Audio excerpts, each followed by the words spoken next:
Well, I will jump straight in then.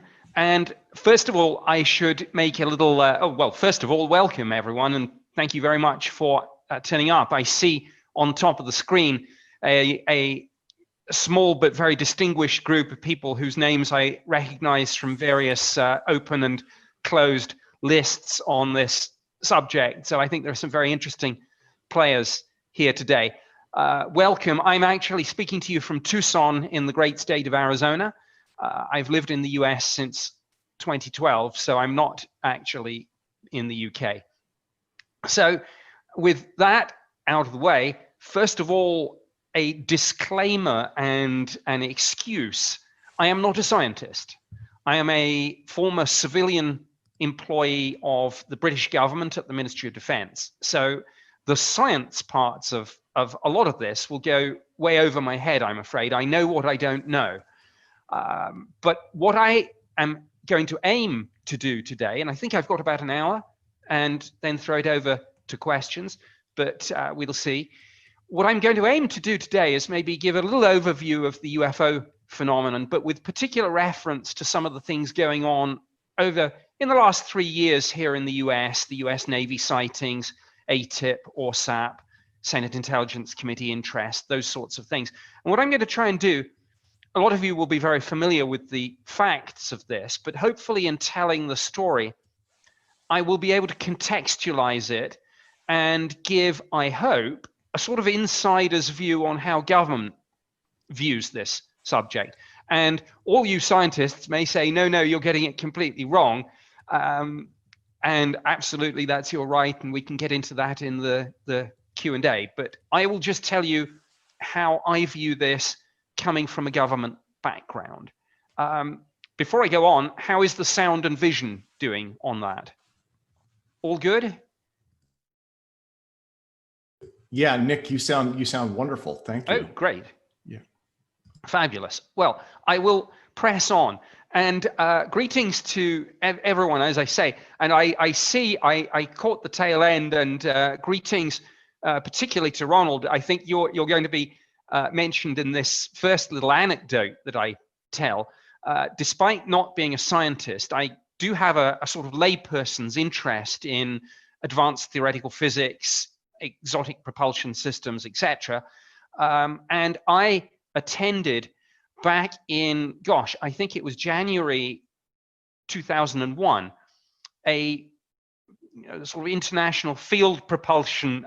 Good, yes, you know the one, the International Field Propulsion Conference held at, I think it was University of Sussex in Brighton, organized by Ron Ennis, was it, I think? Graham Ennis. And Ronald was there, and Hal Puthoff was there, and 2 or 3 of the, I mean, maybe some other people here today were present, 2 or 3 of the people who authored some of the 38 papers produced under the ATIP/ORSAP contract were there as well. I'm not sure whether I'm supposed to name them even now, but I think for those that want, it's a very interesting thing. I looked the other day, actually. It's very hard to dig out the agenda for that field propulsion conference and the list of attendees, but I did find it. I think it is out there. There is quite an overlap, as I say, with the authorship of the 38 ATIP papers. So that's an interesting little part of this, a story that perhaps has not yet been told. And if anyone wants that, I'm sure I can track down again the hyperlinks to it. But my recollection was that there were, shall we say, an awful lot of people from not just the scientific community, but from government, military, and intelligence, all, and I'm including myself in this group, somewhat sheepishly looking down at our shoes and saying, oh, yes, I'm only here in a private capacity, you understand.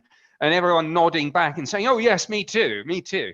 So that particular field propulsion conference, I think, although it was now, 21 years ago, actually, this month, sowed some interesting seeds, some of which are germinating and still germinating today. So with that little anecdote out of the way, I'll jump straight in. I worked for the Ministry of Defence in the UK for 21 years. I'm a civilian employee. They move you around every 3 or 4 years on level transfer or hopefully promotion if you do well. And I did, I think, 5, 6, 7 different jobs, including some secondments in the course of all this.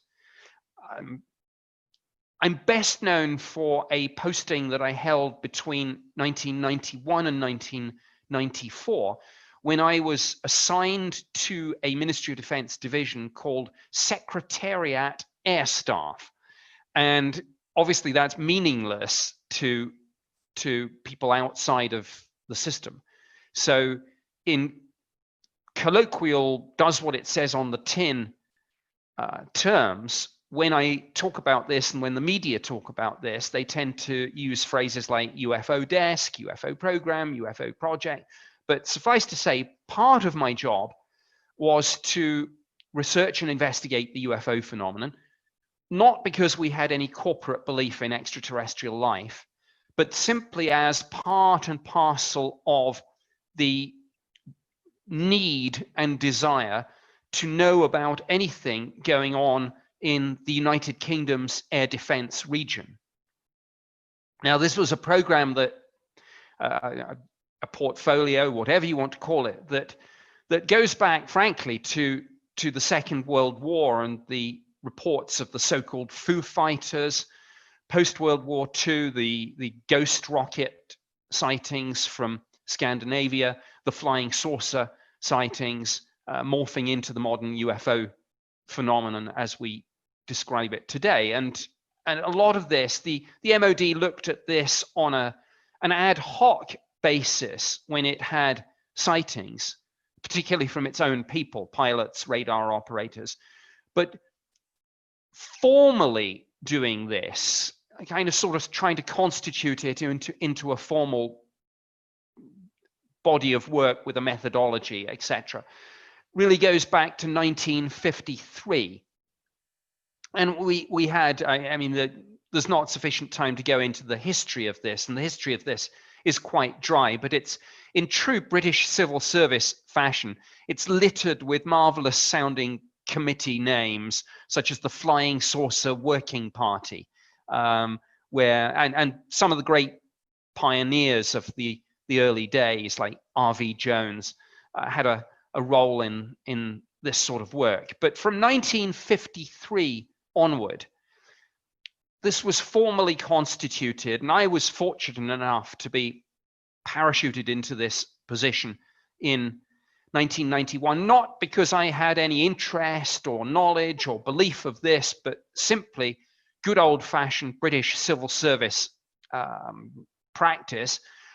It was luck.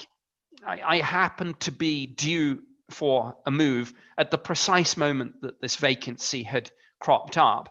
I had worked with the manager before when I was seconded into the Air Force operations room of the Joint Operations Center during the first Gulf War, the Persian Gulf War. So I'd worked for this person before, and he said, look, I know you're looking for a move. I've got a vacancy coming up. Do you want the job? And I said, yes, please. What is it? And he said, well, amongst other things, UFOs. So that's what I did. And as I mentioned, I'm not a scientist. I was responsible for the handling of this topic for the ministry. So when defense ministers, whether it was the Secretary of Defense or the junior ministers, as we called them, which I always think's a little bit of a misnomer, we were quaking in our boots if ever we saw a junior minister and had to brief them, which was pretty scary. So I was responsible for drafting the advice that would go up to defense ministers. I was responsible for doing the investigations, whether they came from the public or our own people, whoever. I was responsible for handling the public correspondence on this, drafting responses to any questions asked in Parliament, which again would have to be formally answered, of course, by Secretary of Defense or the other defense ministers. And I also had to draft the lines that the press office would use when we got media inquiries about all this. Now, Nick, I'm sorry. Let me do a screen share and put your slideshow up. Oh, okay. And Mark is telling me that it will show you at the same time. So let me do that. I should apologize for interrupting you, sir. No problem. Okay. Now, can I advance those slides or? No, actually you can't, but if you say next. Oh, okay. Well, let's go from here. And in case anyone thinks that's a typo, next, please. Us Brits spell it with a C. So there you go. Next, please.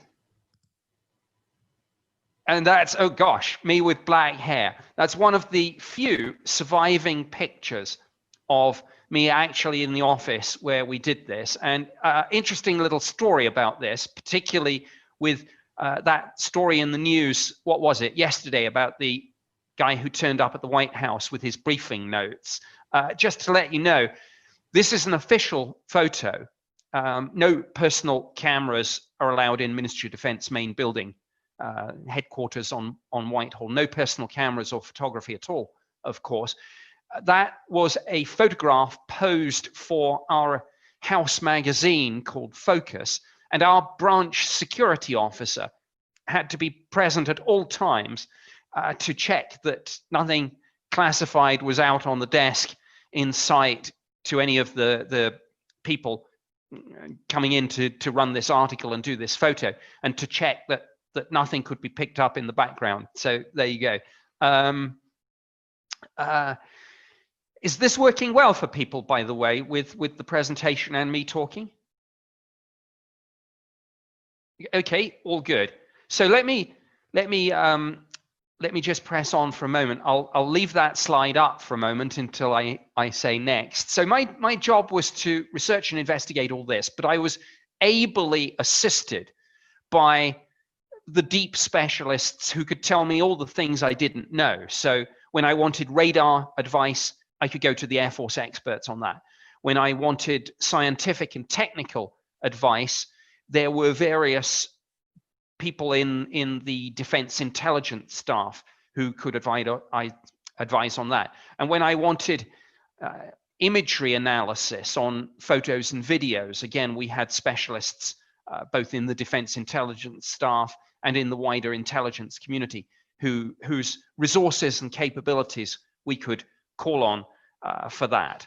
And just to give you a very quick headline, I suppose, conclusion of all that, and this is just broad brush figures, but essentially 80% of these sightings we could explain with a fairly high degree of confidence as misidentifications of ordinary objects or phenomena, all the usual ones: aircraft, lights, meteors, fire lanterns, etc., etc. 15% probably insufficient data to make a firm assessment, 5% unexplained. Important to stress, as we always do, unexplained does not mean extraterrestrial spacecraft, but neither did we rule out that possibility. It simply means that after an investigation, we couldn't determine it. Could be something, could be nothing. Let's go to the next slide. One of the big issues in my time, but much more so in recent years, was the whole issue of secret prototype aircraft and drones. And of course, there's a, shall we say, a sort of gray area between that and the UFO phenomenon. And some people say that some of these UFOs are misperceived as black projects. Others say that governments sometimes talk up UFOs because they'd far rather the media speculate and you know, the Russian and Chinese defense attaché speculate about UFOs and see stories about UFOs than see stories about cutting edge military technologies. But this is a real photograph of a real thing. It's Tyrannus, named after the Celtic god of thunder. A UAV, British, hurrah. And it's quite obviously, they're self-evidently playing to the flying saucer in a hangar meme at this event from the sort of official unveiling of a prototype of this. And bear in mind, with all of this, of course, the stuff they show you is the stuff they want you to see. As I often say, it's a little bit like the magician waving the arm around with the magic wand, drawing your attention when arguably the interesting and important things are going on up the sleeve of the other hand behind his back. So this is the sort of stuff they're showing in a world where there are things out there flying, depending on which aviation journalist you talk to, sort of 5, 10, 15, 20 years ahead of time. You know, what else is out there? And Ronald will probably know, as will many people on this presentation, and some of the deep specialists who are here. Just as an example, I think it would stagger most people to know just how far back the roots of stealth technology, for example, actually go.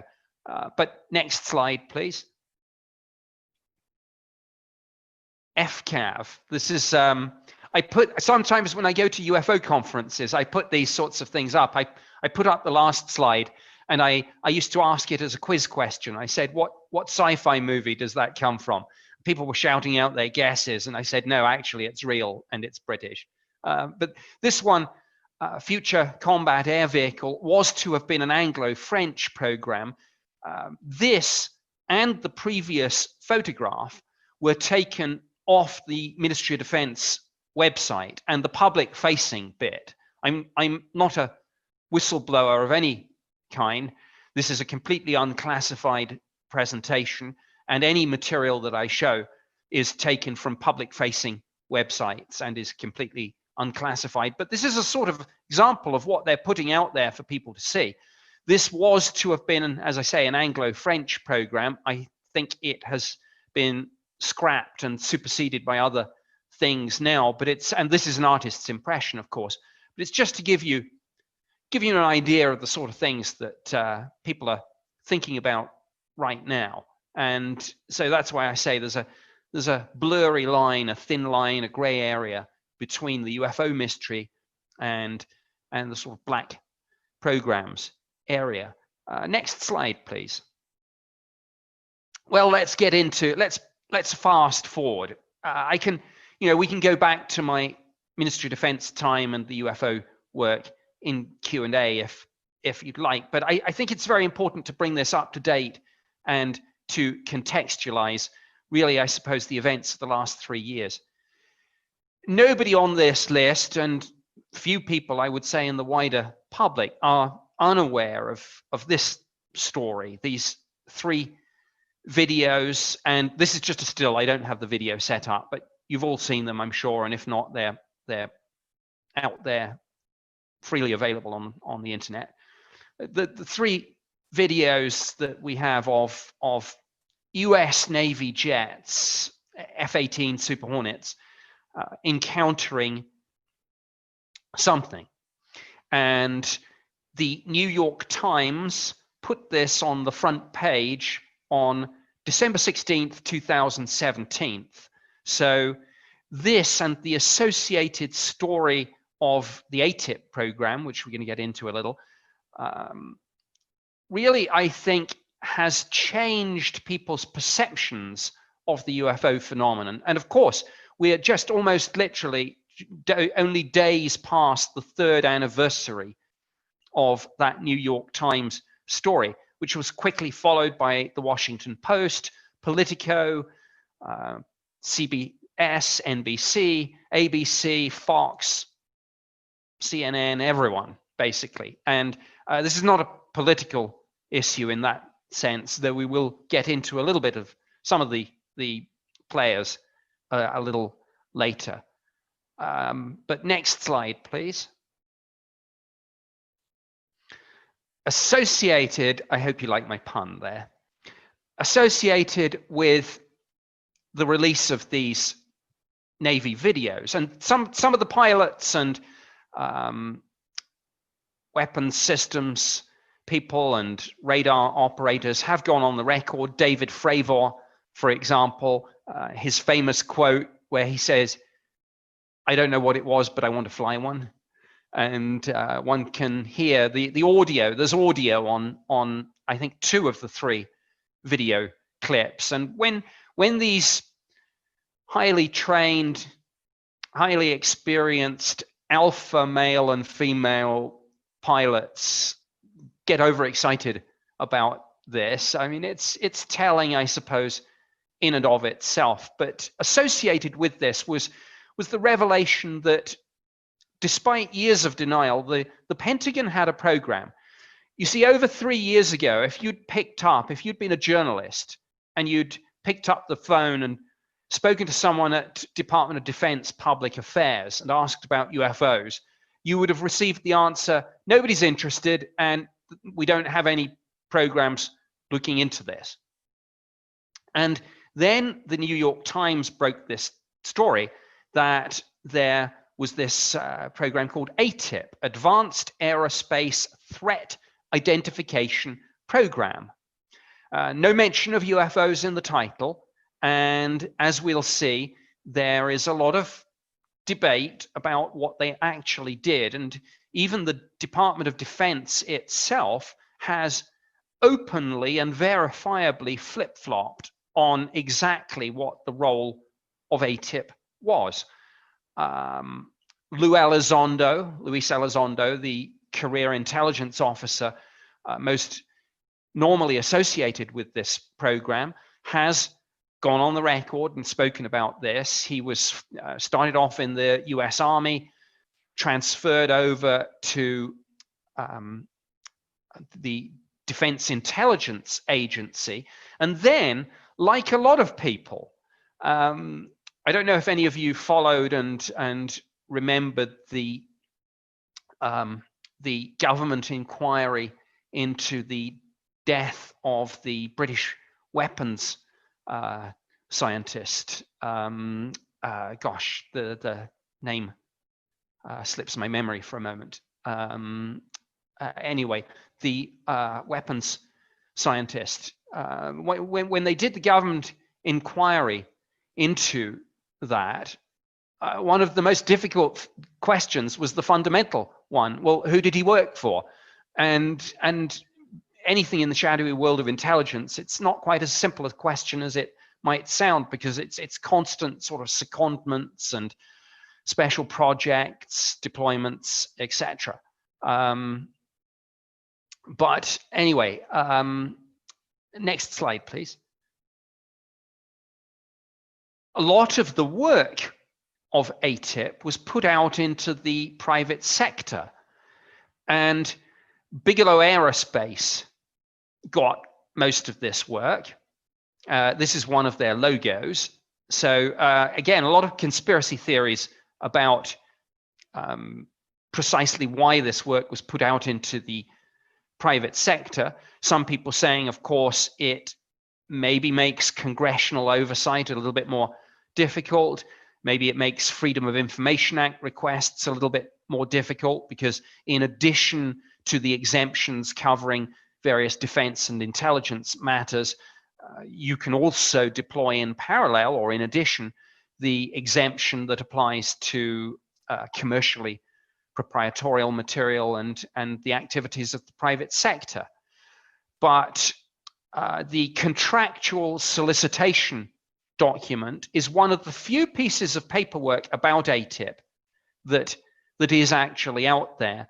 And again, I think George Knapp, who has been quite close to Robert Bigelow and some of the other players, has published that, and it's now been picked up by other media outlets. But the contractual solicitation documentation for this program is out there, so you can read, for example, the names of the contracting officer, et cetera, et cetera. And I'm not going to get into the whole complicated business of how, with these sorts of fairly advanced technical intelligence programs, government keeps oversight of all of this and keeps the contractors on track, on time and on target, as we would say. But I think some people would say it's occasionally rather difficult, because I mean, we're talking about such a deep specialist world that arguably only half a dozen people in the world know a deep specialist enough to say push back if there's any, I don't know what you'd call it, contractual drift, so to speak. But let's press on. Next slide, please. Okay, those 3 videos we've seen, but, and I'm not going to quote people in the UFO community, interesting though many of them are. For these next few slides, I just want to exclusively quote the official statements that have come out of either US Navy or Department of Defense, just so that we get on all this on record. And I have no difficulty, all this presentation, Tim, you feel free to share this in perpetuity with anyone here, and anyone following this either now live or later on YouTube. I have no problem with this being put up, just to get it on the record. And this is these are the official statements that the US Navy, or some of the statements that they've given, and you'll notice that they talk about intrusions on a regular basis. And so it's important to say that all of this official interest in UFOs, or whatever terminology we use, is not because of 3 incidents. It's because of an ongoing series of incursions into restricted military airspace. And because of the time constraints, I'm not going to read these slides verbatim, but people can see them up there, and they can dip back into them afterwards. But notice in the quote that they gave to the Washington Post, their mention of the word intention. What intention implies a deliberation. I mean, it implies something over and above a phenomenon. It implies an intelligence, whether it's terrestrial or something else. So the important part of that quote to the Post, I think, was the word intention. And it's also important, I don't have a slide for this, but it's important in understanding how government and the military and the intelligence community view this phenomenon. A lot of people say, oh, this is all very negative. Everyone's talking up the threat. Well, yes, absolutely. In that community, threat is defined through an equation. And that equation is said to be capability times intent. In other words, whether there's a threat or not is a derivative of capability and intent.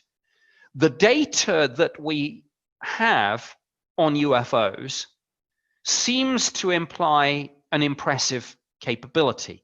The intent remains unknown, as evidenced by that statement to the Post. And of course, in any equation, if one of the factors is unknown, you can't really solve it. So that's why we say we don't really know if there's a threat. But the government position tends to be, it's better to assume there's a threat and be relieved if one does not materialize, than have it the other way around and assume there's no threat and get caught out if one suddenly appears. So next slide, please. Here's another one. It's been a lot of as I mentioned, flip-flopping on what ATIP actually did. But Stephen Greenstreet at the New York Post managed to get this statement from a US Navy spokesperson, Joseph Gradisher, I believe. And it said, yes, ATIP did pursue research and investigation into unidentified aerial phenomena. Next slide, please. Oh, yeah, before we get into that, actually, if we could go back to the previous one. I just want to say a word or two about terminology.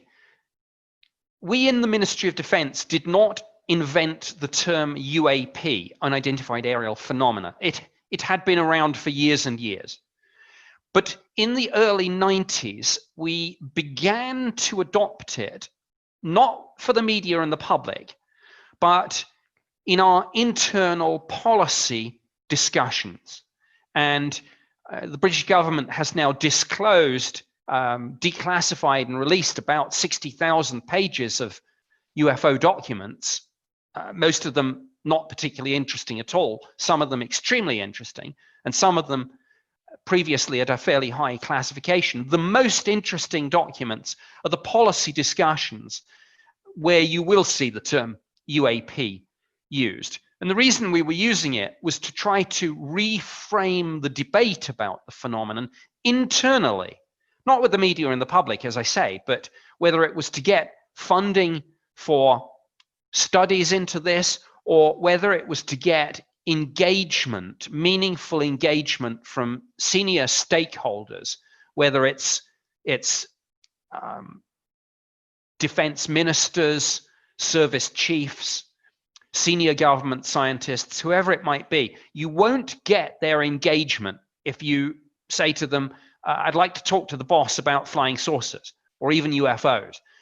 But if you reframe this as a defense and national security issue, or perhaps even as a science problem, you might get that engagement. And that's why we did it. And it's interesting, I think it was Joseph Gradisher, the US Navy spokesperson I mentioned a moment or two ago, who did say in one of his briefings, and that's a term, UAP, that we borrowed from the British government. So yeah, we did that. Next, please. I suppose this gets to the heart of the matter. I mean, what are we dealing with here? With those 3 Navy videos, which, by the way, originally there was some doubt about their provenance. One of them turned up years ago on the server of a German video company, then turned up on a popular UFO and conspiracy discussion forum above top secret. 2 of these videos were put out by a private group called the To the Stars Academy of Arts and Sciences, headed up by Tom DeLonge, but up until a few weeks ago with some other interesting people like Luis Elizondo, Christopher Mellon, Steve Justice attached to it too. It took some while, but eventually the Department of Defense put these 3 videos up on its website themselves and issued a press release. I think it was April 27th, 2020, it was, I believe, where DOD finally put the 3 videos up themselves and said, just to clear up the confusion, yes, these are US Navy videos, and yes, the phenomenon characterized therein remain characterized as unidentified. And in a little, I suppose, dig at some of the people involved, they referred to the previous releases as having been unauthorized, quote unquote. But the 3 videos are now up on US government websites with an admission that they are genuine. So there's no doubt about that. So look, what are we dealing with here? Skeptics will tell you it's the first option, combination of misperception, radar anomalies, forward-looking infrared camera anomalies, etc. Let me fast forward. I'll come back to the second option, but some people say, well, it's just terrestrial tech. Maybe it's our own tech being blind tested on the fleet. And these blind tests are the only way to see how people will respond, radar operators, pilots. It's the only way to see how they'll respond in real world scenarios. You can't tell someone, we're going to be testing our new toys. They're quite stealthy, so look carefully. And that's no good. You've just got to run it as a blind test and see, are we going to detect it at all? If we do, are we going to assess it as a solid return that you need to take action on? Or are you going to write it off as a glitch? If you decide to take action, what action? Are you scrambling jets? How quickly can they get there? Et cetera, et cetera. So one of the theories is that this is just a different part, left hand, right hand. And my goodness, of course, with all these highly classified, deeply compartmentalized programs, there's an awful lot of left hand, right hand, and people working in silos, and rightly so. I mean, on those sorts of programs. So could it be our own tech? Could it be Russia or China? Could it be non-state actor? And by that I mean, I suppose, people like Elon Musk or Yuri Milner or Richard Branson or whoever. Let me go back to the second option I put up there. I don't want to go into too much detail about this, but it has crossed some people's minds that much of what's gone on in the last 3 years could be some sort of intelligence operation. Very often in the intelligence world, you try to hide a capability you have, but sometimes conversely, you try to talk up a capability you don't have, or you try to sow confusion or tie up resources. And one of the least talked about theories of all this is that this is a narrative that has somehow been put together to, I suppose, try and bring about a certain outcome. Because make no mistake about it, in Russia and China and elsewhere, people in leadership positions will be turning to their subject matter experts and saying, what the heck's going on with the US at the moment with all this UFO stuff? So that's another option. And the sixth option, of course, is that it's something else, possibly something extraterrestrial, but all sorts of people have their own theories. Time travelers from the future, interdimensional intrusion, demonic manifestation, or something that we simply can't characterize, something that we have maybe neither the language nor the conceptual awareness at the moment to understand, let alone put into words. As Sir Martin Rees, the Astronomer Royal, I think, once said, and I'm probably misquoting him, hopefully I'm not misattributing it, but he said, well, some of these concepts, it might be like trying to explain quantum physics to chimpanzees. So maybe some of this is something we can't even understand. Next slide, please. Here's another US Navy. Oh yes, I've done that one. That's they put that up on their April 27th, 2020 press announcement, confirming that the position is still unidentified. Next, please. That is a long-winded way of saying unidentified, and we're not going to speculate about all this. Next slide, please. This is an important one, I think. This is where hopefully my knowledge of the system will help people get a handle on this. It's one thing to say, I don't know, but we know, as I'll get on in a moment to explain, there have been congressional briefings on this. You don't go into a congressional briefing and simply say, Senator, I don't know, and pack up your notes and walk out of it. again, because someone's going to stop you and say, well, wait a minute, you may not know, but what is, and there's the phrase that certainly in the UK we used to use, probably widely used, but you get the concept. Somewhere in the system, there's going to be a best current assessment. And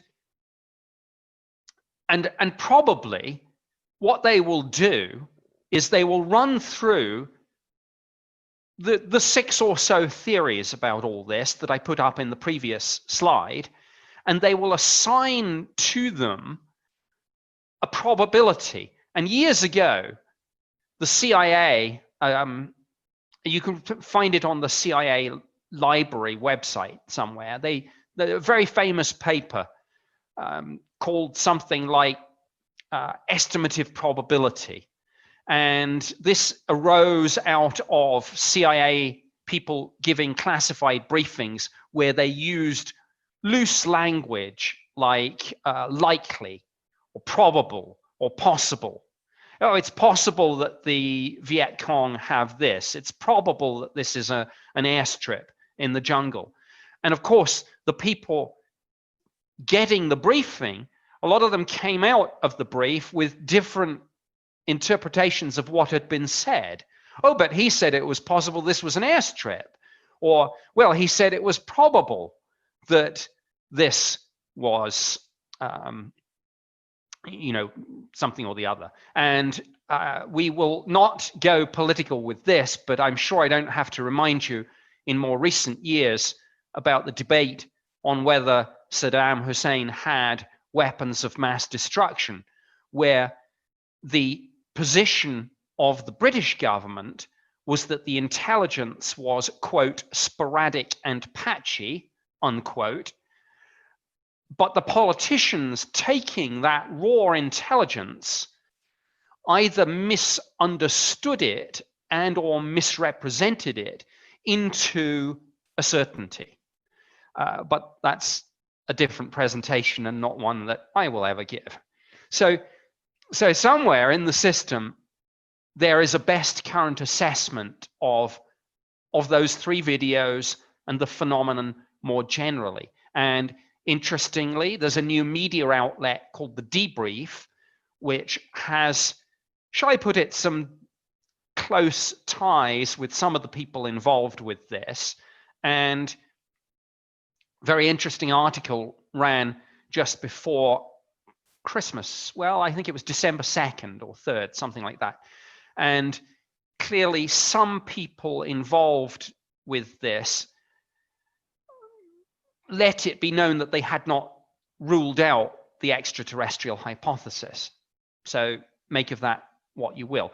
But as I say, in the system somewhere, there'll be a best current assessment. When I followed up on that and I said to a DoD spokesperson, look, I get that you characterize this as unidentified, but do you have a best current assessment or something, the same thing under a different name?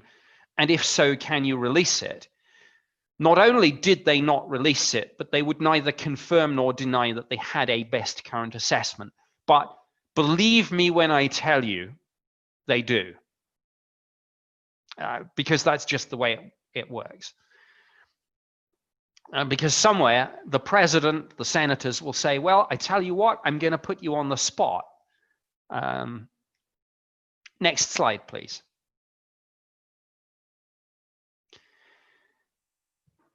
One of the more interesting Freedom of Information Act requests on all of this said that, yes, in Office of Naval Intelligence, it was ascertained that they had certain briefing slides classified top secret and a video classified secret that may either be different versions of the 3 videos we've seen, either different longer versions perhaps. Every story has a beginning, a middle, and an end. Arguably, the videos that we've seen are just the middle. So they may be longer. It may be that there's more telemetry data up there. You see some things from the head-up display. Maybe there's more of that, or maybe it's different.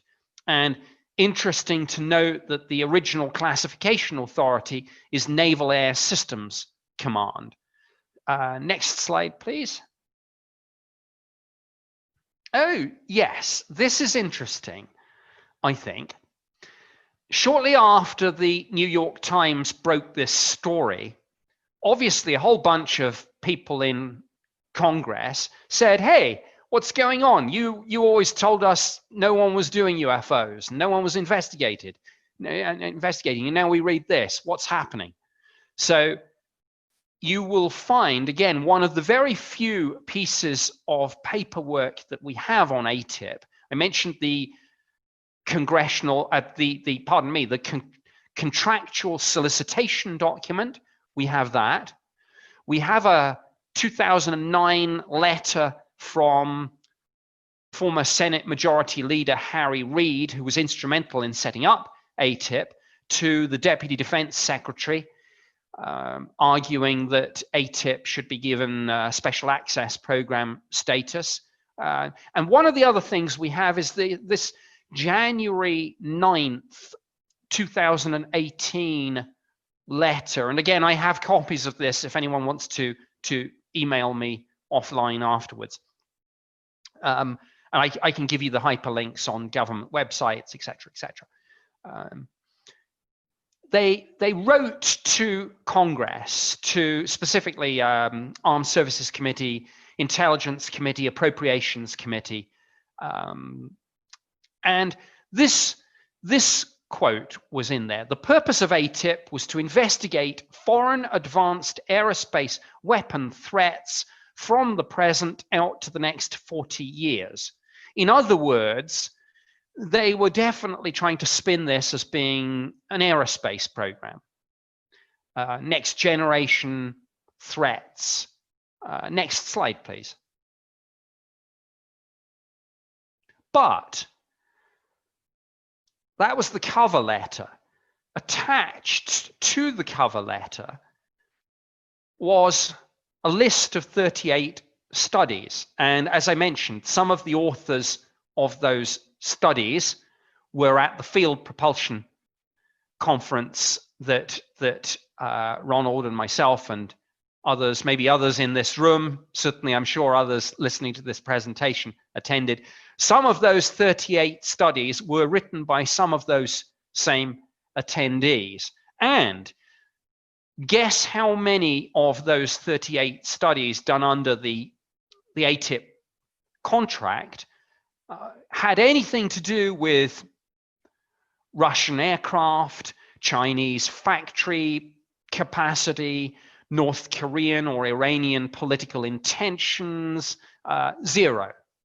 They were all, as you know, about advanced theoretical physics concepts, anti-gravity, invisibility cloaking, stargates, warp drive, wormholes, and much more besides. A lot of it configured on the sorts of theoretical physics you would need to turn into an engineering reality. And my father was an aeronautical engineer by trade, went on to be deputy science advisor at the MOD, or chief scientific advisor as they called it at the time.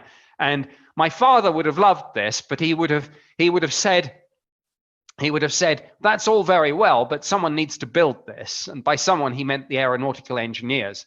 So, but you will see the list of these programs, and none of them, as I say, were anything to do with Russia or China and their aircraft, missile, or drone programs and what those might look like 40 years from now. It was all about deep space travel and the physics you'd need to get there. And the absolute giveaway, of course, was that there was a paper on the Drake equation, the theoretical Drake equation, to be precise. And as pretty much everyone listening here knows, I mean, frankly, the only purpose of the Drake equation really is to estimate the number of communicable civilizations there might be in the Milky Way galaxy. And so I asked the DoD, I said, if this is really just about next generation aerospace threats, Russia, China, etc., why did part of this government funding program look at and produce a report on the Drake equation, the only purpose of which is to estimate number of civilizations there might be out there? And let's just say that I believe last Wednesday was the 1-year anniversary of my question to DoD, which remains, I believe, one of the longest unanswered questions to public affairs in history. Next, please.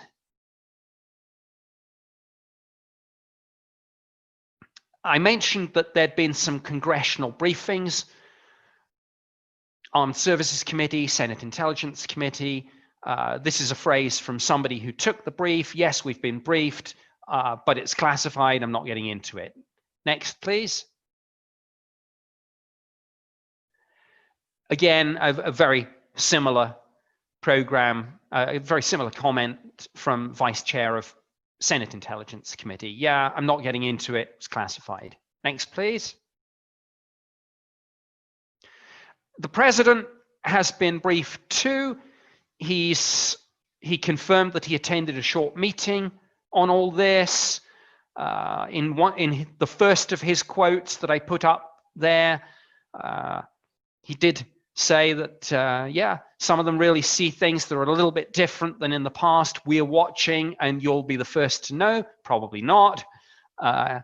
He's given some other comments since then, very intriguing, teasing Father's Day interview with his son that he did, where he said he knows some interesting things, but he'd have to think long and hard about declassifying any of it.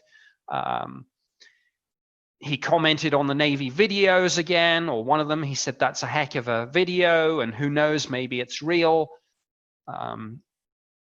If he does have something, if he does know some greater truth about this, well, I guess he's only got a few days to reveal it. I suppose it would be the ultimate legacy cementing revelation. My people of the world, my fellow Americans, my people of the world, we're not alone. The ultimate monkey wrench, perhaps, for the incoming administration too. All speculation, but we'll find out soon enough. Next, please. I'm conscious we've got about 5 minutes left and then questions. So I'm going to, this is the last couple of slides, and then we'll throw this open. And my apologies, I have seen some questions and comments come up in the group chat, but I can only just about single task. I certainly can't multitask. So apologies if I haven't gotten to them or let alone replied, but hopefully we can pick them up in Q&A. This again is a still, it's not a video, but I have, I suppose, been one of the regular contributors on this story as it has unfolded. I think I've done 12 interviews with Tucker Carlson, some other ones on other shows. As I mentioned, it's not a political issue. Long before Tucker Carlson was interested in this, Larry King was interested and covered it a lot on CNN, and I was a fairly regular guest on that show too. So let's not bring partisan politics into any of this. But I've done my best. I've done my best as somebody who now works as a broadcaster and journalist myself. I've done my best to keep this story in the public eye, to try to sort out some of the signal from the noise, to try to tell the story in a way that lay people will find interesting, and to try and keep it in the mainstream media spotlight. Next slide, please. This, I think, gets to the heart, and this is the last one apart from the wrap-up slide. This, I think, gets to the heart of where we are now. last year, when the Senate Intelligence Committee drafted the Intelligence Authorization Act for fiscal year 2021, on pages 11 and 12, there was a section under the heading Advanced Aerial Threats. And it went on to mention UAP again.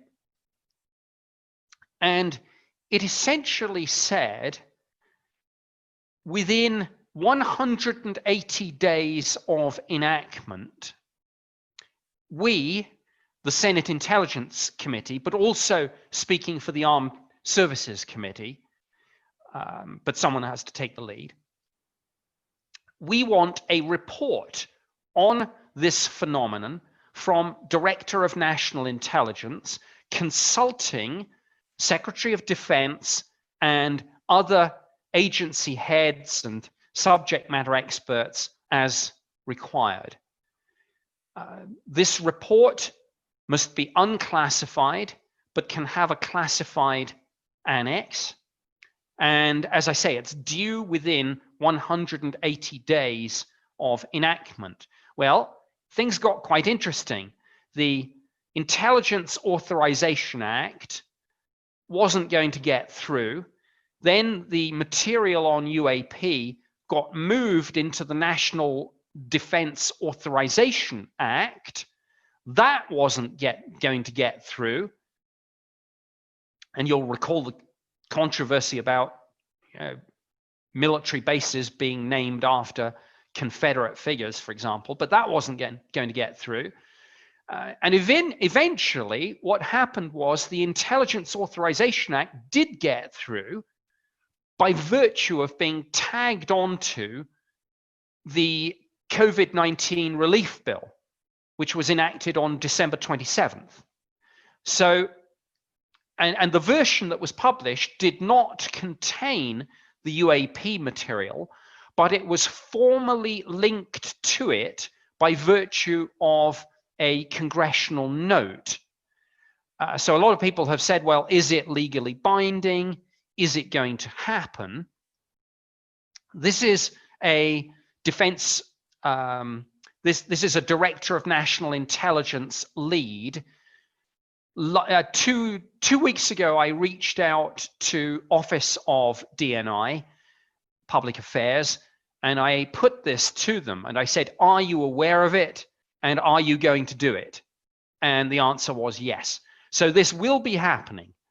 180 days, I think, from December 27th is going to be June 25th.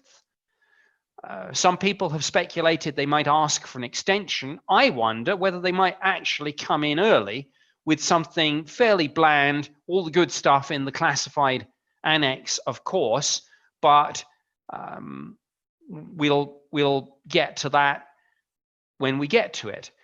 Kamala Harris sits on the Intelligence Committee, so that's quite interesting as the Vice President-elect. One assumes, will have already been one of the people given this classified briefing. If not, she can very quickly get it. The Senate Intelligence Committee said that this report should also sweep up investigations being done by the FBI into some sightings on the continental United States. It must address all sorts of material, SIGINT, HUMINT. I heard somebody ask, I think at the tail end of Ronald's presentation, about data on all this. MASINT is a big part of all this, measurement and signature intelligence. And the government will have a lot of data. So they will have a lot of material on which to draw up a best current assessment.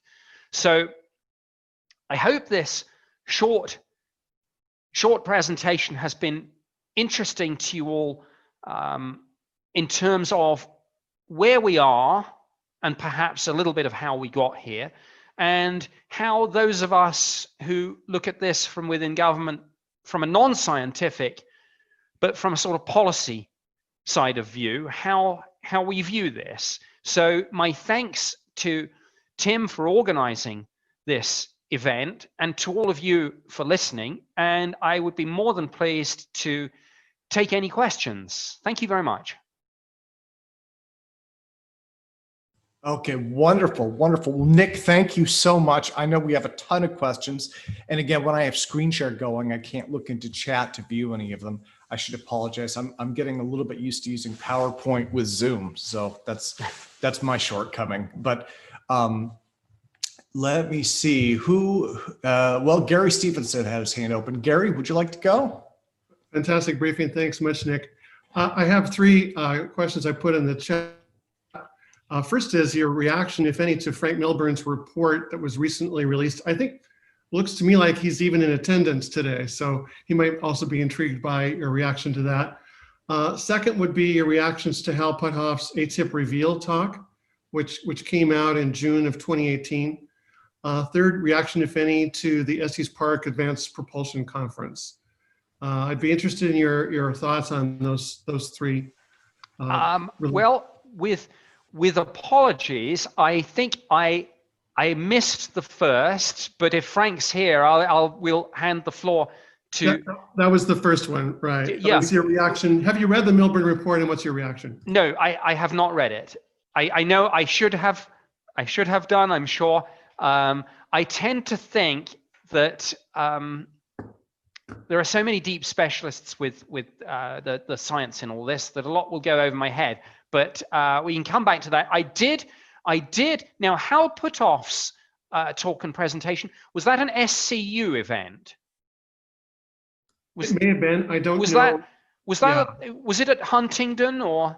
I don't know what the source was, and when it was put up on YouTube, it wasn't well sourced. Right. I think that might have been a Scientific Coalition on Ufology talk done at either Huntsville or Huntingdon, something like that. I did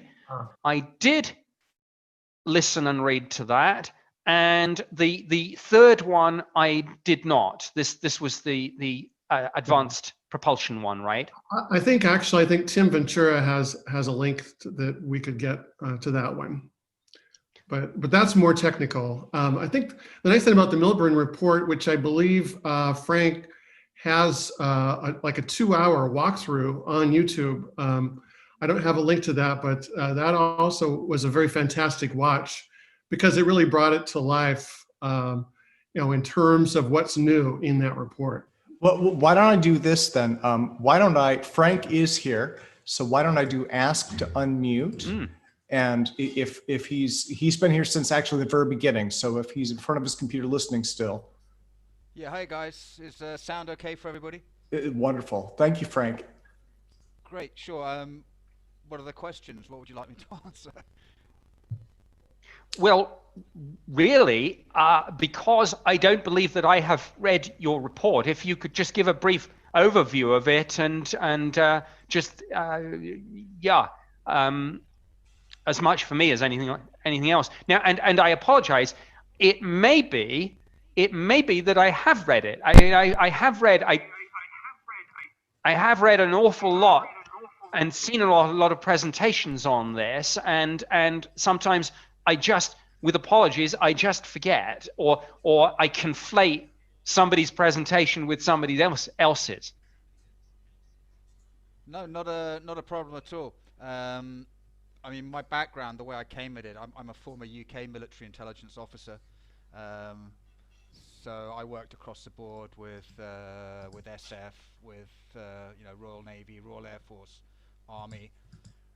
So I was really interested in the threat aspect of it, coming from that background, and I got in contact with people like Jack Sarfati for the kind of technical background, Eric Davis, and also John Alexander, seeing as he had very extensive background in the Pentagon and obviously the requisite military background.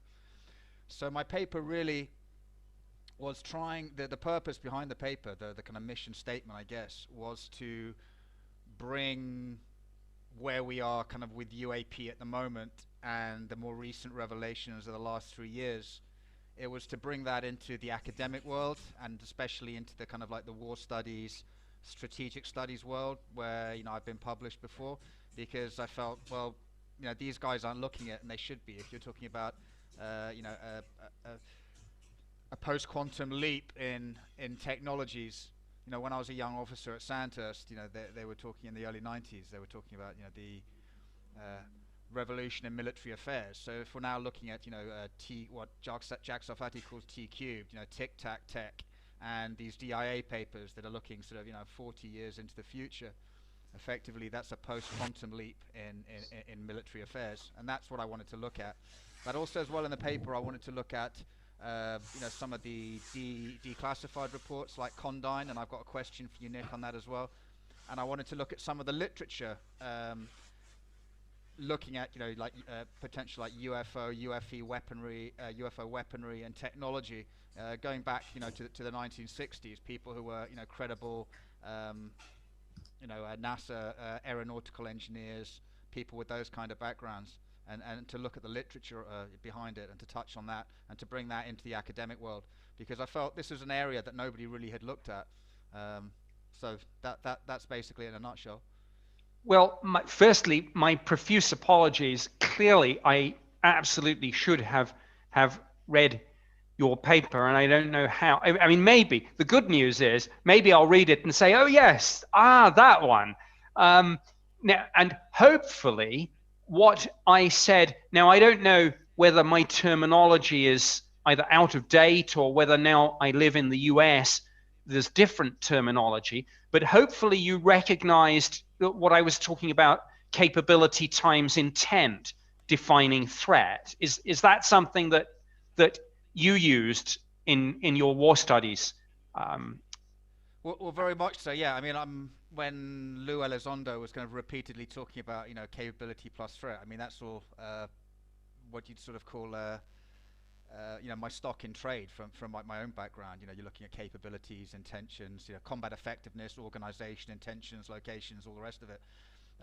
The thing that I find interesting is that it's very difficult to pin down what you know, the intentions of these intelligences behind these craft may be, because first of all, you've got to pin down, well, who are they or what are they? And it seems to me that there's a hell of a lot of different descriptions of different craft, maybe having very similar technology, but there's a hell of a lot of different descriptions of craft. And also there's a massive variation in terms of description of the occupants of those craft as well. So, you know, whether people say, oh yes, well, you know, Space Brothers, they're here to help us, or other people say, well, they are aligned. Well, who's they? Because there seems to be a lot of different theys. Yes, and of course, I think people like you and myself and Lou Elizondo and others, we probably upset what I would call the sort of new age spiritual side of the UFO community when we start talking about capability, intent, and threat. But as you were saying, that's simply hardwired into us as the way that we define all of this. But I want to pick up on one point which will tie in. You mentioned these sorts of look forwards. As you know, and you've probably read it, maybe you contributed it to even, I don't know, but the UK government, and specifically the Ministry of Defence, sponsors something called the Global Strategic Trends Program. Yeah. And some of that is published. And the great thing about global strategic trends is, as you know, it's a look forward about 30 years on the basis that, generally speaking, 30 years is what most people will tell you is a reasonable length of time to make predictions before they start to, too many variables come in and they break down. So when the DoD said that ATIP was really just looking at next generation aerospace threats, well, fortunately, we know from global strategic trends what a sort of next generation look forward into those sorts of technologies look like. And it doesn't look anything like ATIP. I agree very much.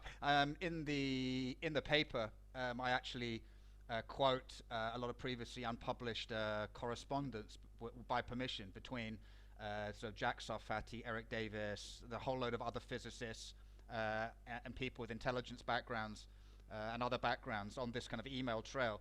And Eric Davis is very adamant. He's saying, well, yeah, we were basically, you know, what happens if these intelligences behind these UFOs, you know, start to decide that they're going to be hostile.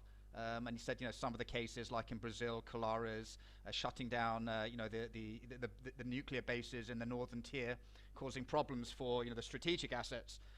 He said, well, that's not, you know, friendly behavior. So he was very specifically saying, yes, we're looking at these technologies because we want to have this technology if Tic Tac has it. So not just for looking at, you know, adversaries on the terrestrial sphere, shall we say?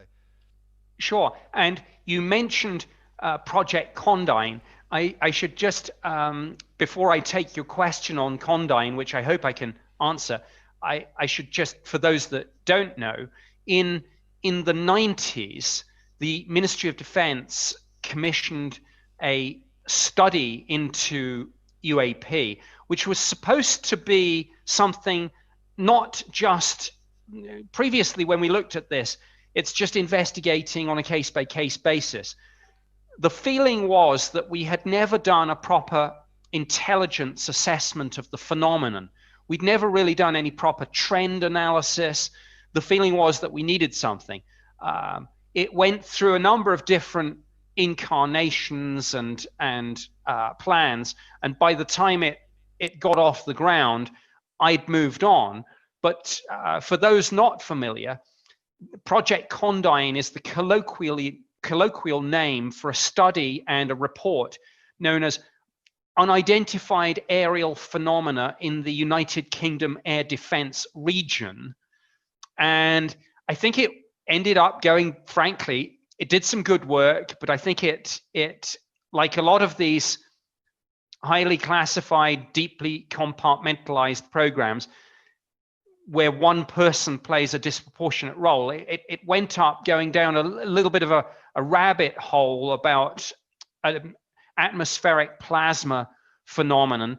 I think, as a layperson, it made the mistake of trying to explain one unidentified, misunderstood phenomenon in terms of another. But it is what it is, and it certainly talked about the possibility of deriving, the term that was used was novel military technologies, quote unquote, including things like directed energy weapons, RF weapons, and signature reduction, etc.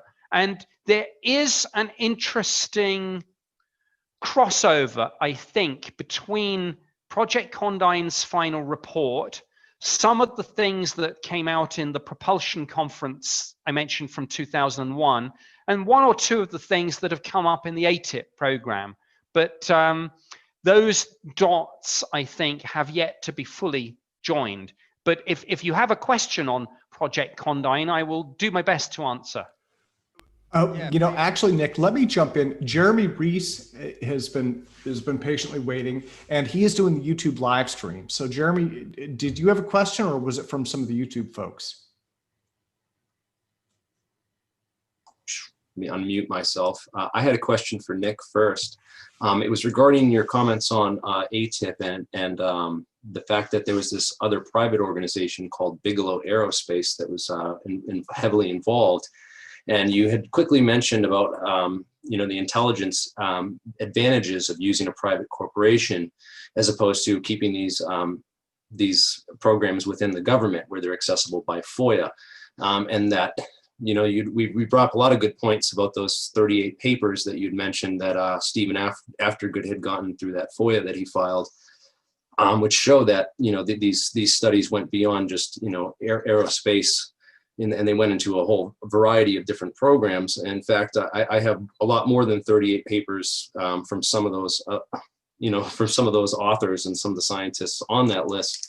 As many people in this chat are aware that they've been involved in much more than just those programs that are on that list. But my question regarding Bigelow and ATIP was specifically, I wanted to know like the Pentagon Memorandum. Have you heard of the Pentagon Memorandum before? It rings a bell, but you'll have to refresh my memory. So, well, Jack Valet was going through J. Allen Hynek's archives from Project Bloom book. He came across a very interesting memorandum which talked of, that there was another private organization that was sort of involved with the UFO research in order to keep a lot of this information out of the whole UFO file out of the hands of everyone in the government. And that organization was called Battelle. Battelle runs all of our national laboratories for science, and they have for many years. It would be the perfect organization to have hid these sort of programs under, just like you were mentioning with Bigelow. And this organization, of course, goes back to the 1920s and 30s. It predates the CIA, it predates Roswell, and a lot of this stuff. So, and they did a lot of work on the Manhattan Project as well. So I've come across them in my research, including a number of metallurgists who say that they worked on materials for Battelle. So I was just interested if you could tell us anything about that. Well, I think with all of this, joining the dots is the challenge, and it's certainly fascinating that Battelle comes up. Battelle came up the other day, actually. Somebody asked me, and I think this actually ties in with Project Condign. One of the things mentioned in Project Condign was RF weapons, directed energy weapons, etc. But also, I think, non-lethal weapons and opportunities there. Then I think there's a fascinating, I don't even know how to unpack this. John Burroughs, one of the witnesses to the infamous Rendlesham Forest incident, John made a Freedom of Information Act request, and he turned up a DSTL document from the UK, Defence Science and Technology Laboratories, or whatever they call themselves, that was inspired by a Battelle paper. And they got into, I think the paper was about plasma vortices and plasma guns. And I have a short paper on that from DSTL that I can pass to anyone that's interested in it. But yeah, the same names come up again and again. I mean, just as a complete aside, I happen to be reading at the moment the book about the links between 60s counterculture and the birth of the personal computing industry, what the Dormouse said. And who should I stumble across mentioned there but Jacques Vallée, which I was not expecting to find. But yeah, always these connections. It's another interesting connection that one of the fathers of the modern computer, John von Neumann, published a paper in 1947 on self-replicating space probes. Yes, I'm familiar with that one. Yeah, thank you for that. Very, very good connections we're drawing here. Thank you so much for joining us and answering our questions. Wonderful. Well, so let me see, and I should apologize for being behind on the questions. Robert O'Keefe, he had said that he has a question. Robert, are you there? There we go. Let me ask him to unmute. There we go. Hey, Ned. Nice to meet you. I'm the founder and CEO of Tachyon Aerospace. We're based out of London. We're with we're involved with the ESA and the ISA and a bunch of other aerospace organisations. We was asked, we were guest speakers at an aerospace conference a couple of years ago with NASA. Sorry, hang on. Let me just stop that.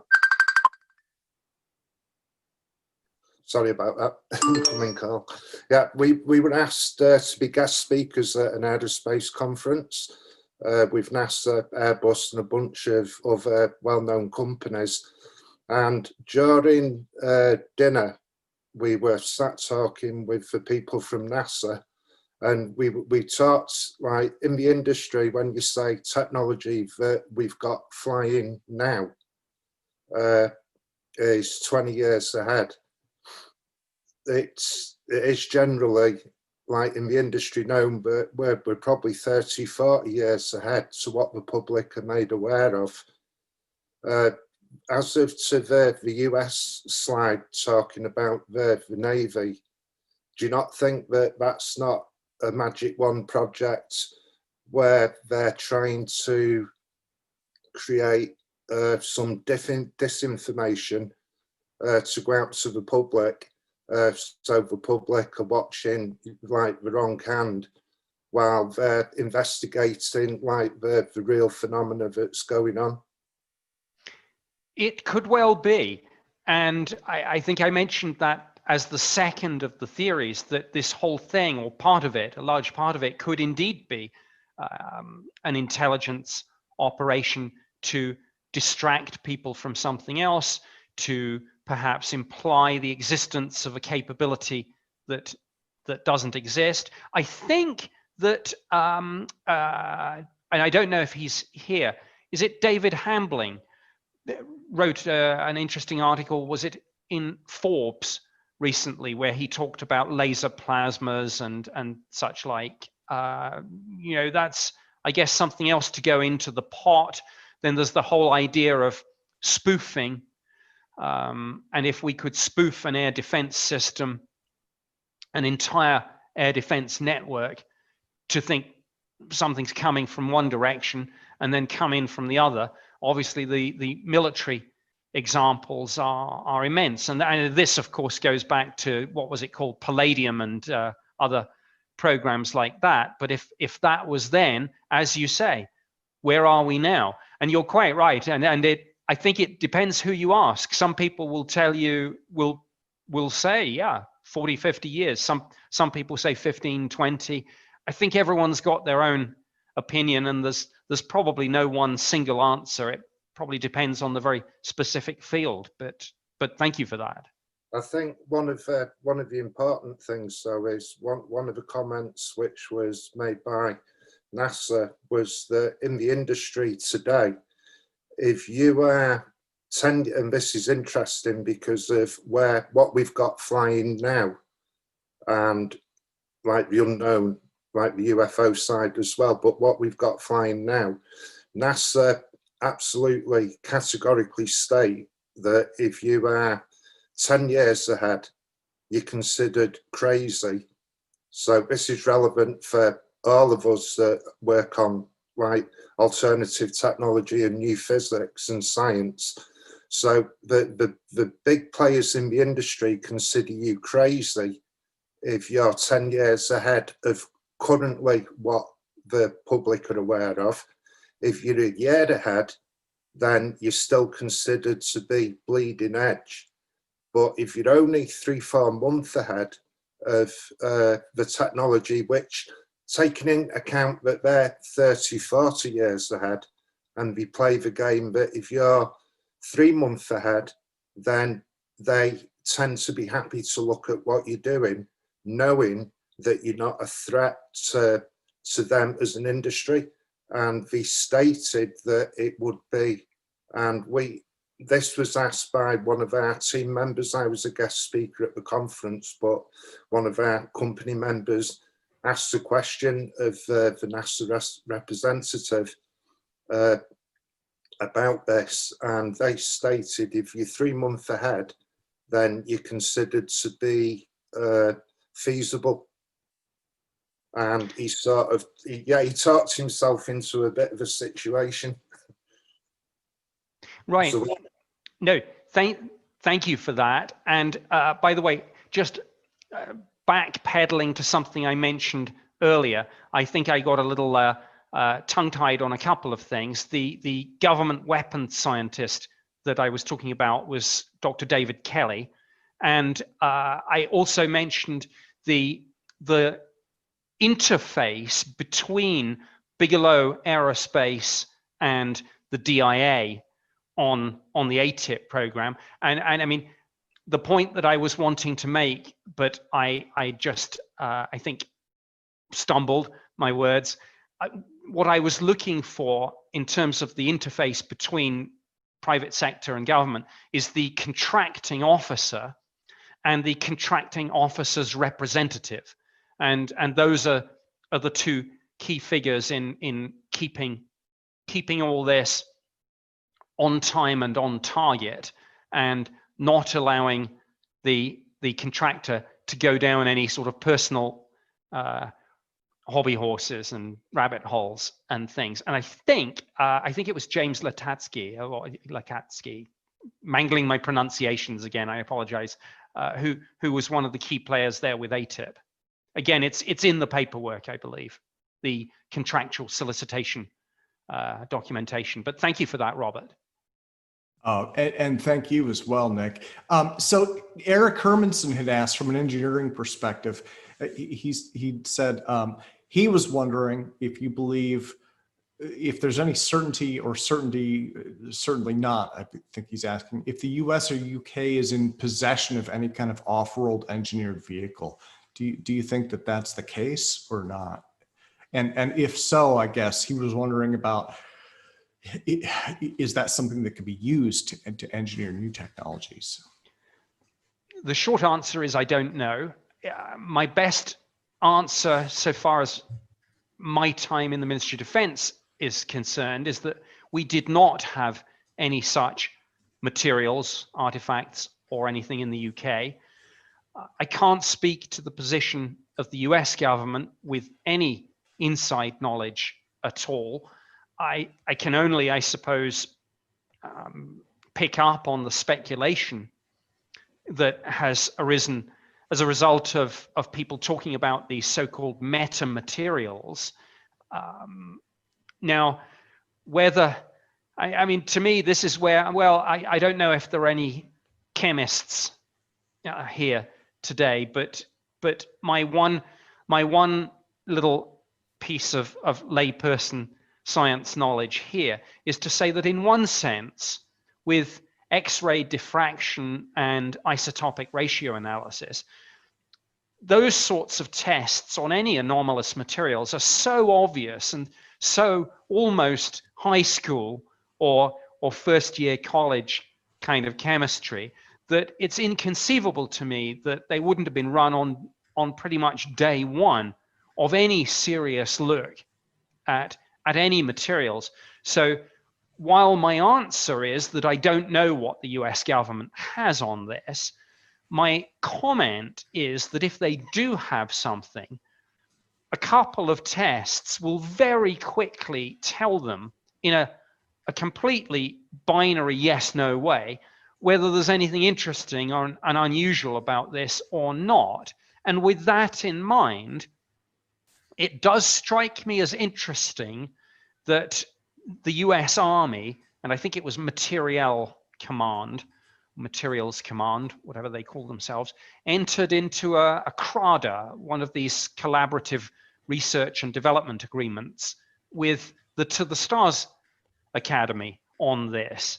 Why would they be entering into a CRADA? Well, you could say nothing much to lose, a lot to gain. Is it just classic low probability, high impact? Well, yes, except that you would have expected them to ask the questions and maybe at least satisfy themselves on something like isotopic ratio analysis before they even got to that stage. So it's the US Army CRADA with TTSA is one of the more interesting things, I think, in terms of the science of all this.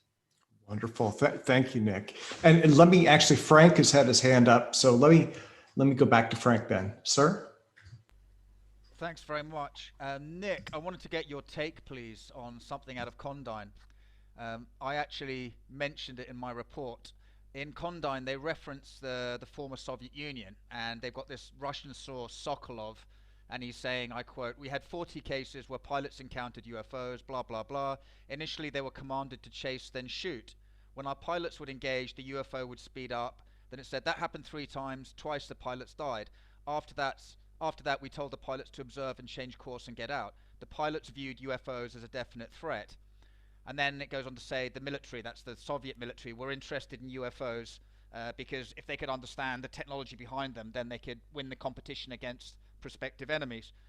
The point that I've got is, if you've got a DI, a Defense Intelligence 55 report that's talking about the Soviet Air Force, which is effectively the principal adversary to both the UK and the US. So if the Russians, the Soviets, if they're concerned about UFOs being a threat, would the Royal Air Force and the United States Air Force not consider UFOs to be a threat?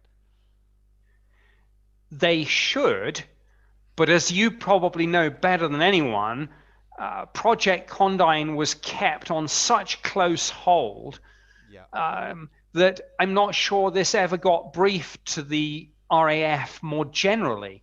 Indeed, I think with some aspects of the study, when the intelligence officer who was doing it went to talk to some of the radar people, I think they said they misrepresented the position as we're just doing a study into radar anomalies and flight safety or something like that.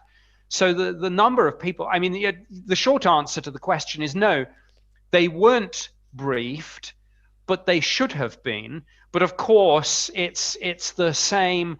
I think the reason why so many opportunities were missed in Project Condign was that there wasn't proper stakeholder identification and engagement.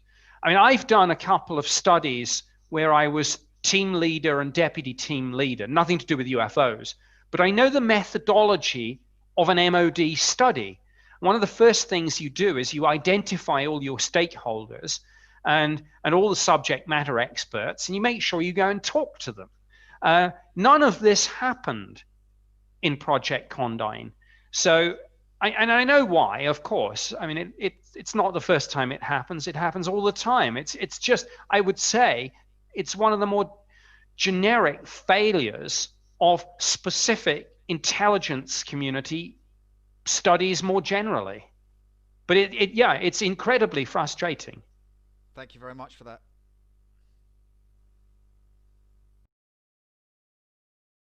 Sorry, I'm still muted. Now, does anyone else have any questions for Nick? Or should I say who has a question next? Because there are so many that have been floating around.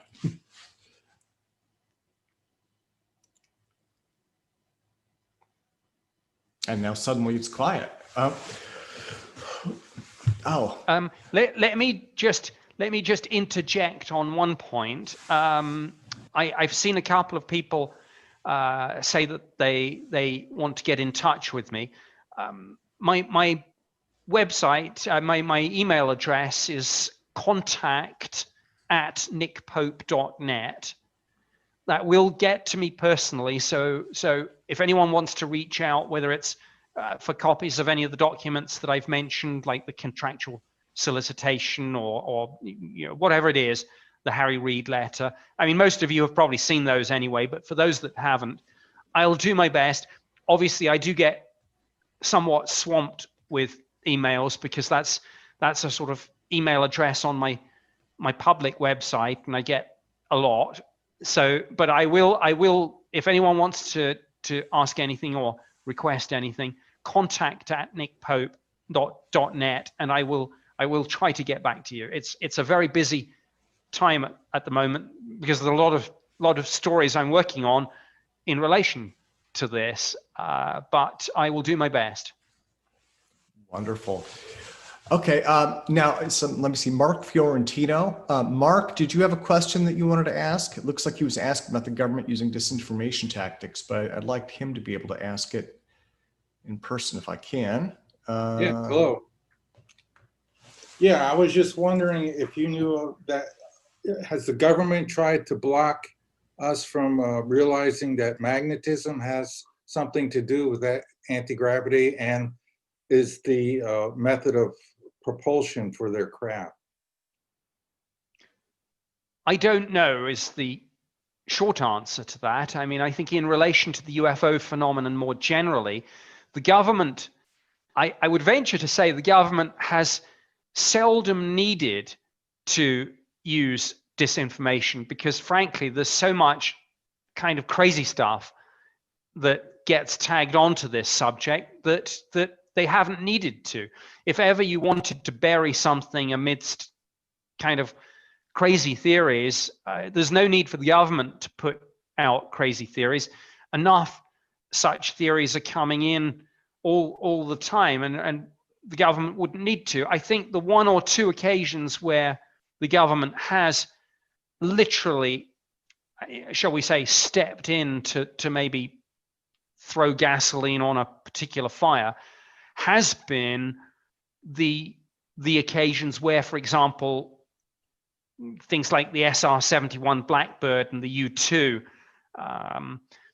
were seen by pilots and maybe were going to get reported in such a way as it might have attracted the attention of the air attaché in the Soviet embassy, for example. And so in those circumstances, I think there was some sudden talking up of flying saucers and UFOs to try and bury that story or spin it. But in relation to magnetism, in relation to, I mean, I haven't really followed closely the whole business of these patents and things, but I know that there's a lot of speculation about that. No, I think, I don't know, but my gut instinct is government doesn't need to bother. Somebody else will do it for them.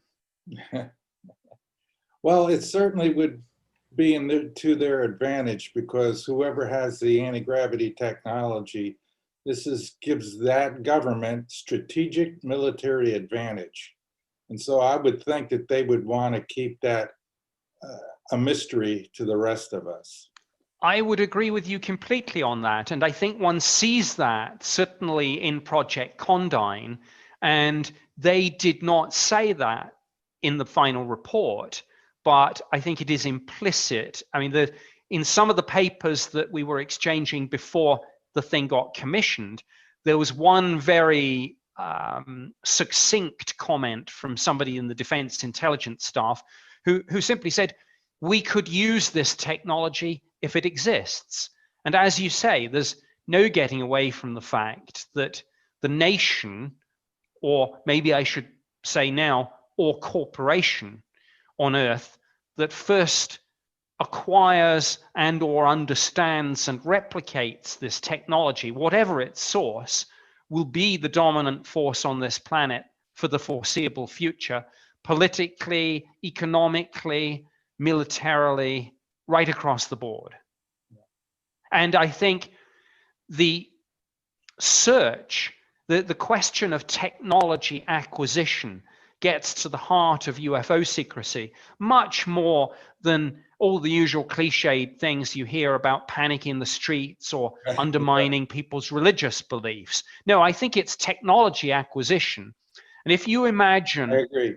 If you imagine the United States, Russia, China, UK, India, Brazil, whoever, all sitting at a table, all playing poker, why would you show anyone your cards? Exactly. Yeah, it's the world's most important secret. Wonderful. Well, Mark, thank you. Now, let me go to Michael Richardson. Michael, your hand has been up for a while. Oops, and I think I just lost him. Okay, well, I suppose not. He kind of disappeared on me. Okay, does anyone else have any? Oh wait, there he is. Let me do ask to unmute. Hello. Hi, Michael, sorry about that. Go ahead, sir. Okay, Nick, this is a very important question. Can you hear me? Yes, I can. Okay, I was witness to a UFO incident in the UK, which I'm sure you're familiar with one of the UFOs flying into a wind turbine, crashing into the wind turbine, and flying off with the turbine blade in the Midlands. Are you? Do you have any data on that? I don't have any data on it. I'm familiar with the story. Now, it may be that there are a couple of such incidents, but I'm familiar with one. I have to say I didn't think it was the Midlands, but maybe I have the location wrong.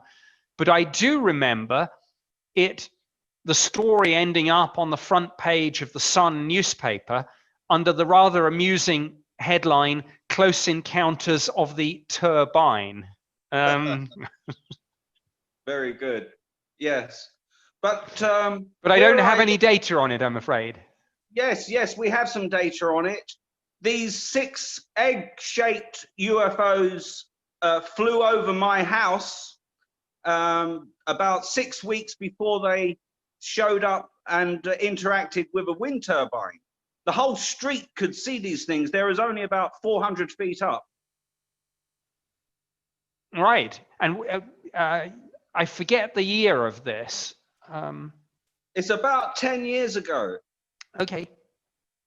All right. Yeah, but I believe there's a very serious message. Why would an intelligence decide to fly into a wind turbine? And I believe that is a message. But the other thing was, we noticed when they were flying over our house, they flew in a formation as the plow, and you could see the plow very bright in the sky. And so, you know, maybe there's a message in their interaction with us. And I think that we should have another look at that. Well, that's very interesting. And I'm grateful to you for sharing that. I mean, of course, the last thing you mentioned, also one sees in the film Close Encounters of the Third Kind. So it's a very obvious way, I suppose, to signal an intelligence. I mean, as to what any of this means, I think this is one of the understudied aspects of all of this, but it's also one of the areas where we constantly run into, and how could we not, the problem of our anthropocentric approach to this. And I always, in one sense, I always smile to myself when I hear somebody say, you know, usually skeptics say, well, aliens wouldn't do that because, and then they go on, and I'm like, well, wait a minute, how would you know? And I think assigning a kind of purpose to a physical event using only the frame of reference of our own understanding is perhaps the biggest misunderstanding of all this. I know, for example, Ralph Blumenthal has a book coming out about John Mack.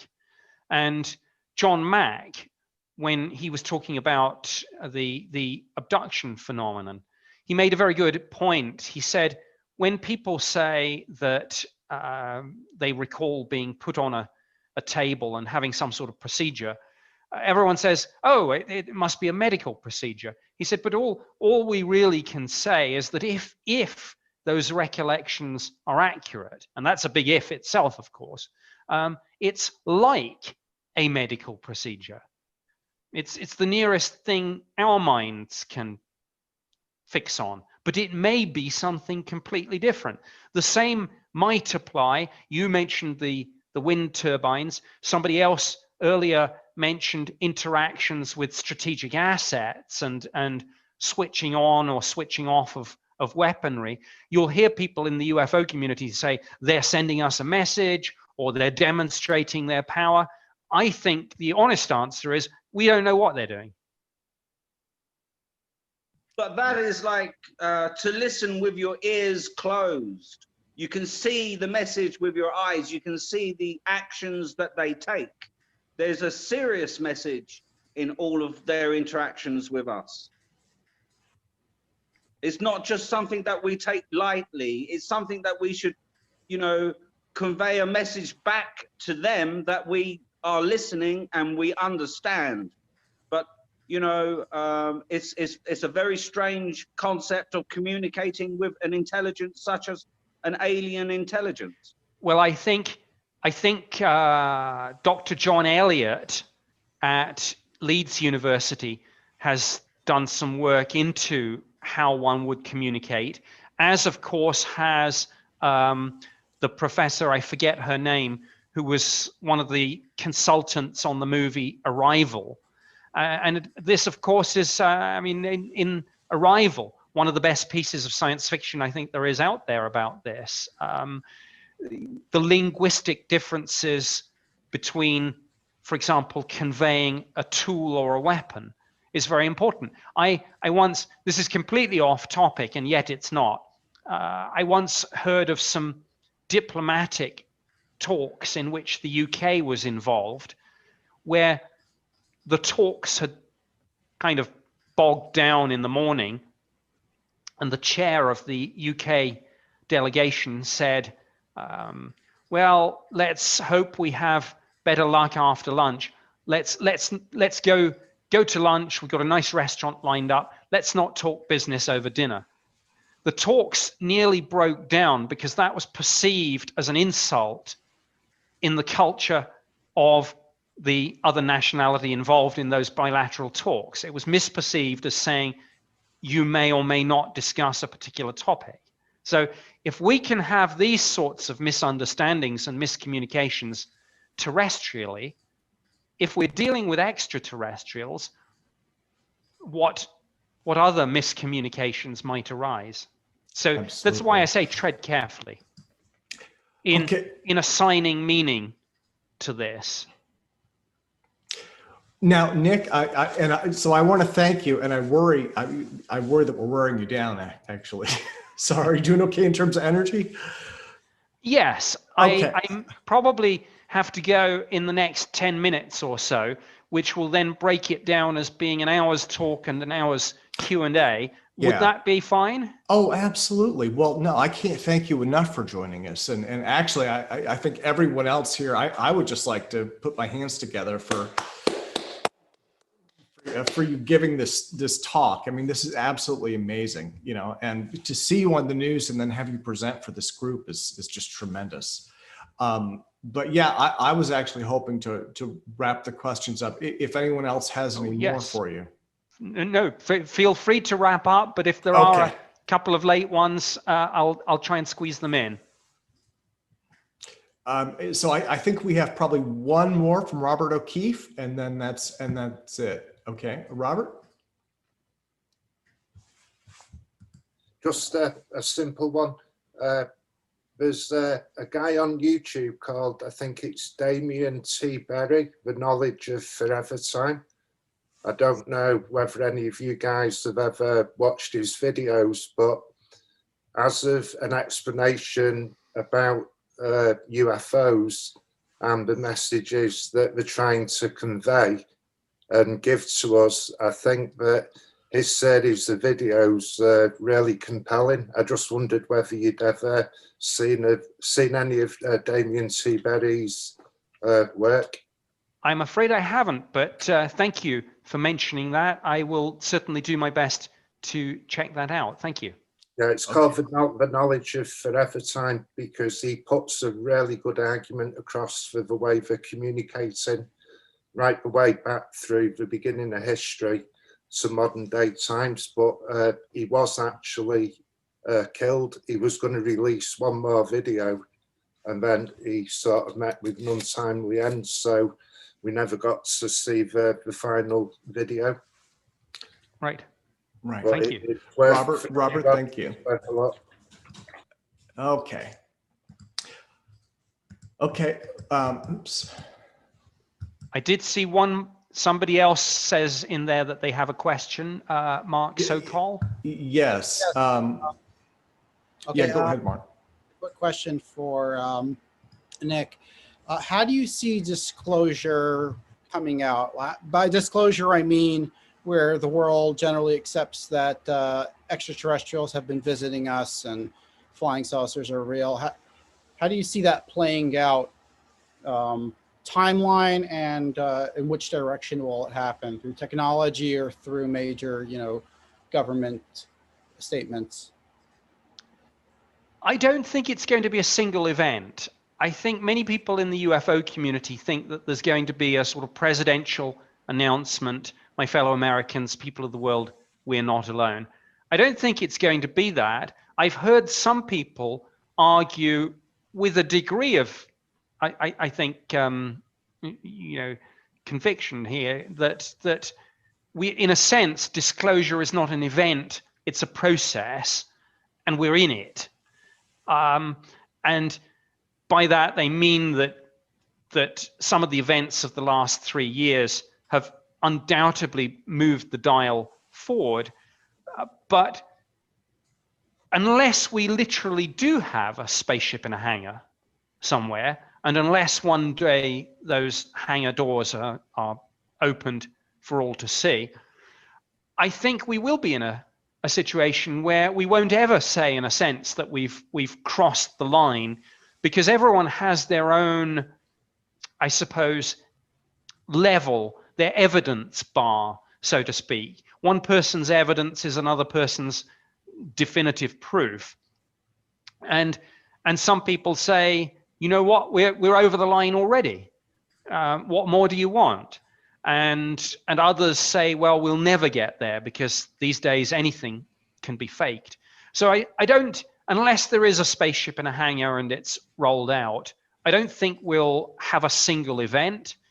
I think the next big thing that's scheduled, I mean, of course, a lot of unscheduled things. If I can make one prediction, it will be that something unexpected will happen between now and June. But the one thing we know is coming is this report to the Intelligence Committee and the Armed Services Committee from DNI. So that's something to watch.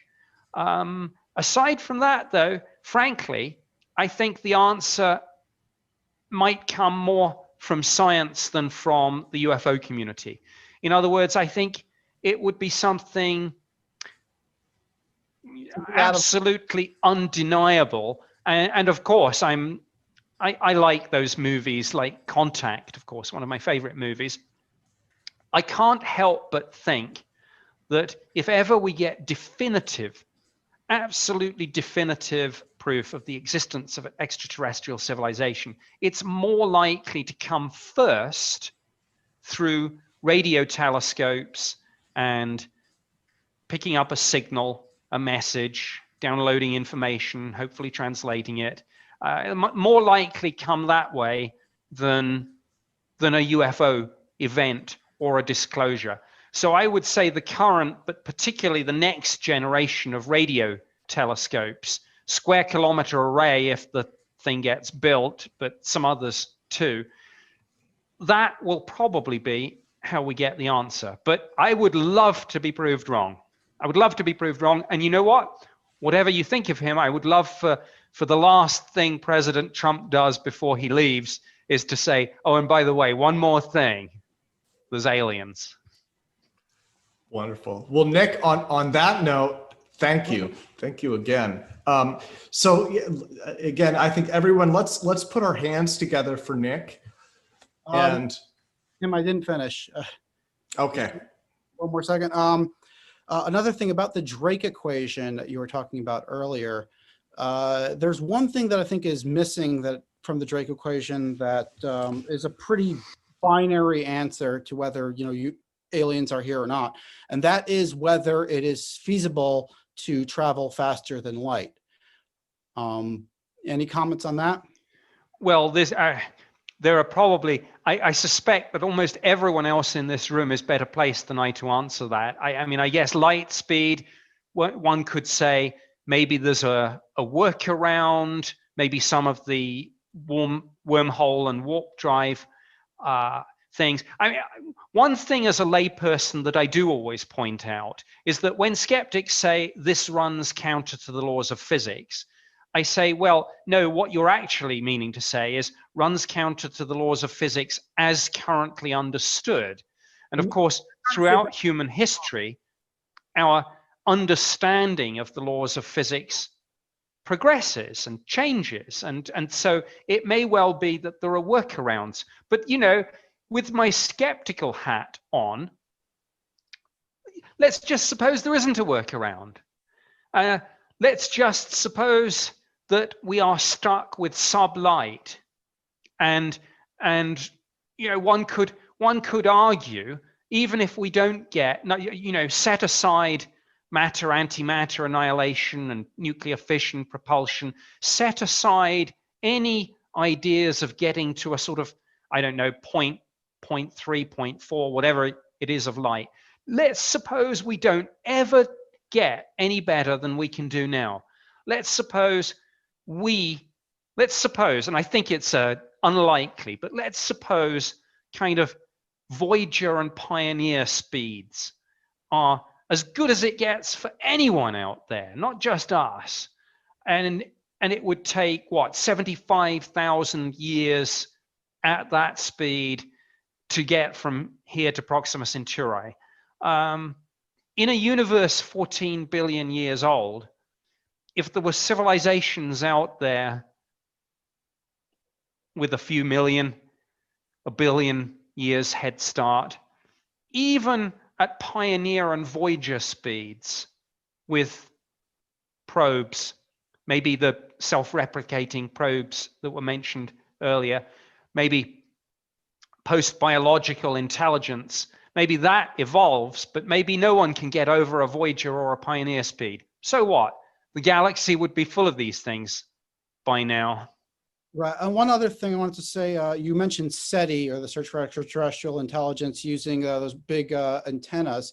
If you look at our own evolution, it doesn't make any sense that we would be able to contact extraterrestrials using that technology, because the type of waves that can propagate through space long distance are very large waves that carry very little information, which we no longer use. We're going from 1G to 2G to 3G, now to 5G, which are smaller and smaller waves with less and less penetration distance.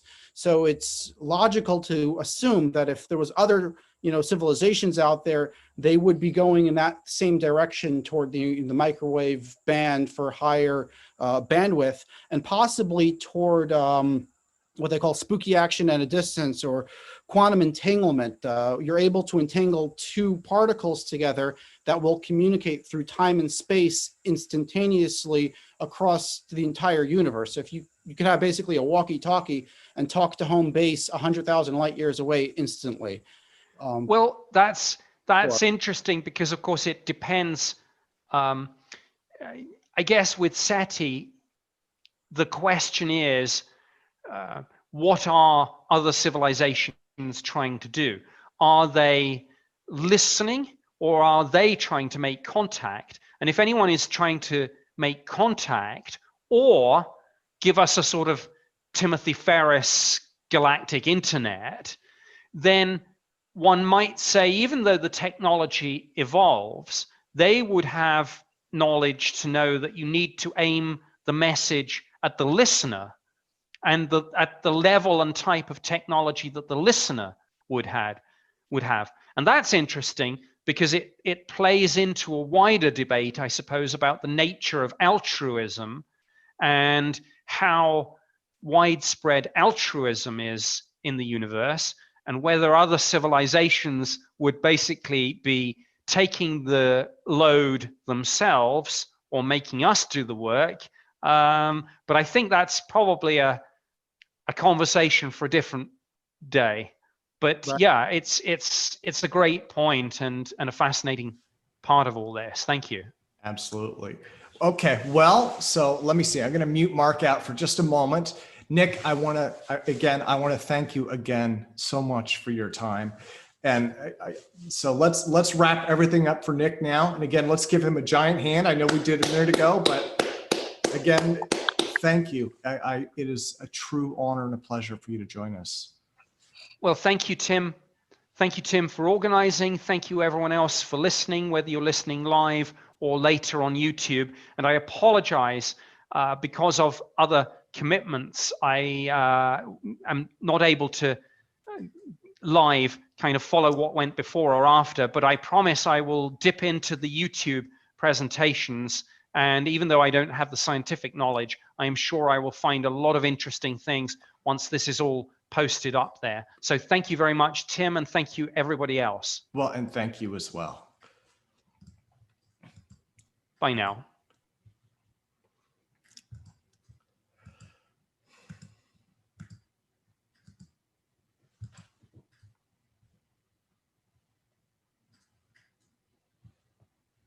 Okay, and so I am going to go over to Mark Mark, I have you on the screen.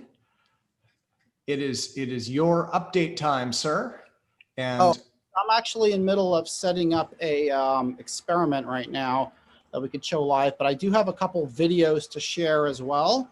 okay. And Jeremiah is back in his lab in Wisconsin, in Milwaukee, and he can chime in as well. He is the lab partner here, and he built many of the pieces of equipment that we are going to show. So let's have Jeremiah unmute himself as well. Jeremiah, can you hear me? How are you doing? Yep, you sound loud and clear. Oh, And would you like me to make you the presenter as well? I can do. I would need to share screen at some point because I have a couple of videos that I wanted to show. Make here, make host. Share screen. Okay. There we go. So you should be, yeah. So I just made you the host of the meeting. You could send it back when you're done.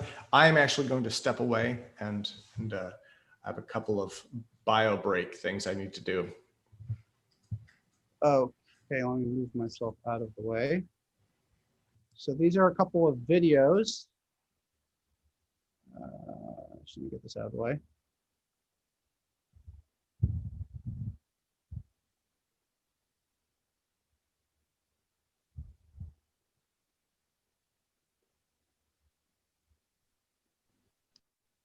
Just bear with me 1 second. Oh, I got the wrong thing open.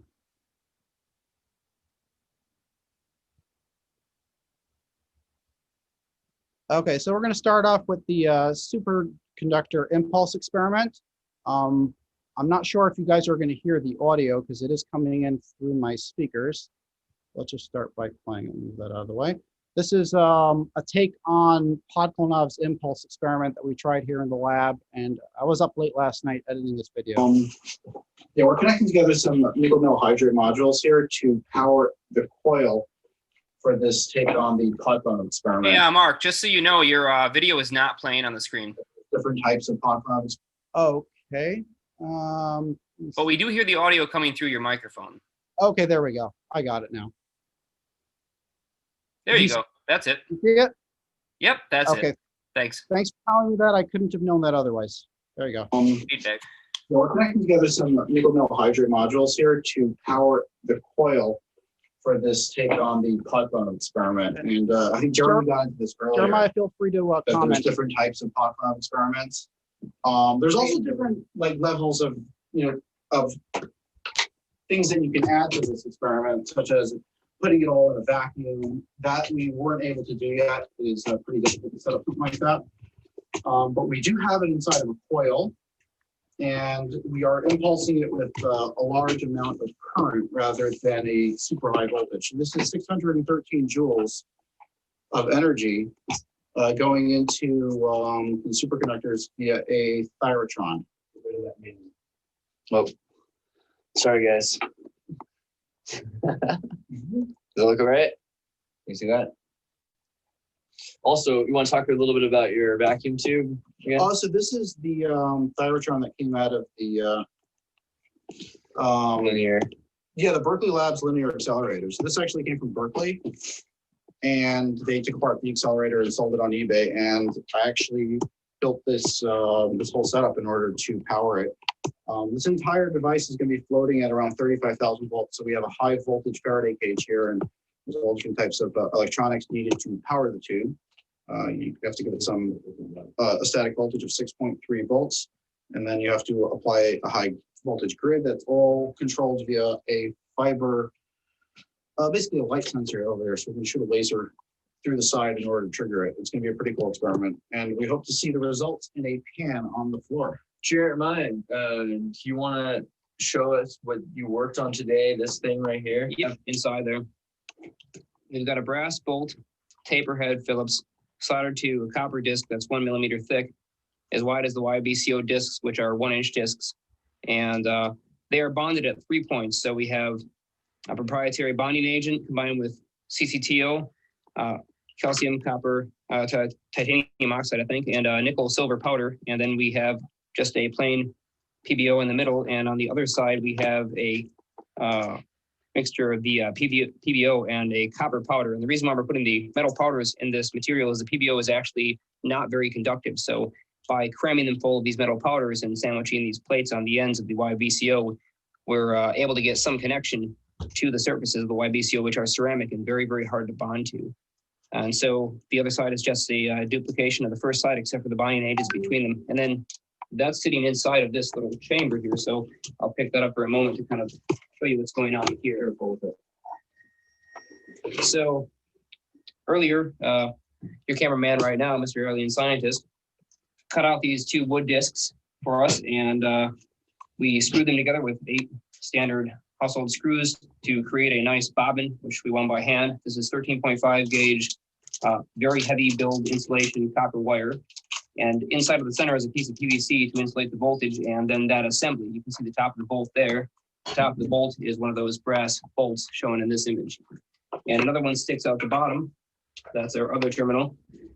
And so that makes up the load that we're going to discharge the Virotron with through this through the output of this capacitor, and just cram as much current in here as we possibly can at superconducting temperatures. Now we have to have the magnet on for the time that it's going in transition of superconductor through its phase of not superconducting to fully superconducting, so that it locks in the field created by this electromagnet. And that's what those batteries support. They're going to supply somewhere around 30 amps or so into this coil for about 1 minute during that transition phase to lock the field. Sweet. These batteries, by the way, are straight out of a scrap pile. And what are we using to take measurements? Where are we just going to look for observable effects, any kind of observable effect at this point, and then before we set up anything to take data?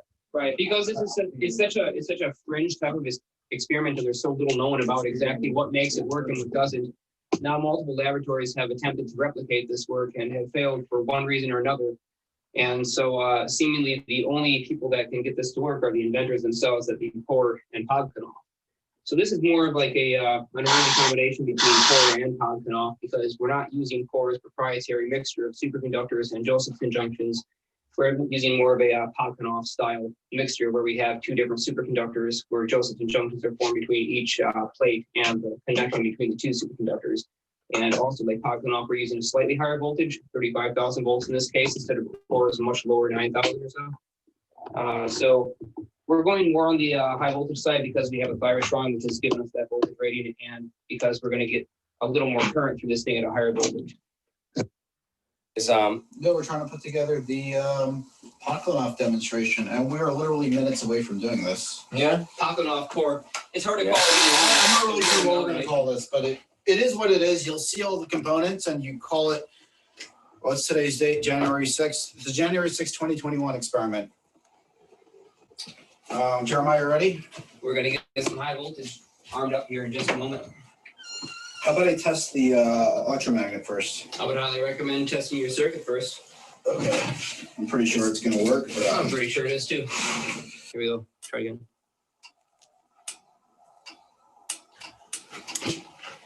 So you can see the field is going through there. We're pulling about 35, 36 amps right now, which is not bad. That should create a sufficient field to polarize. How many turns is it?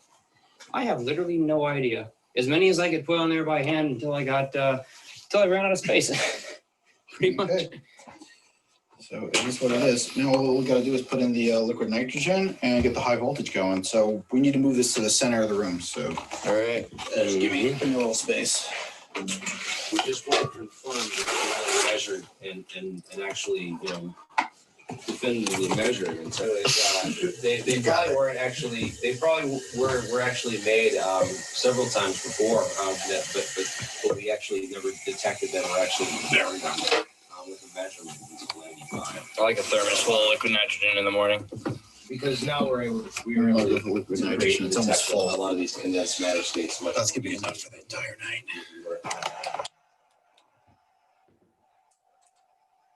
Try now.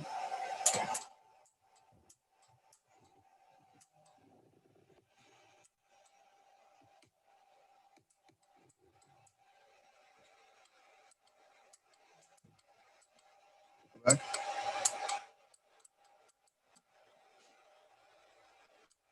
Yeah, that's better.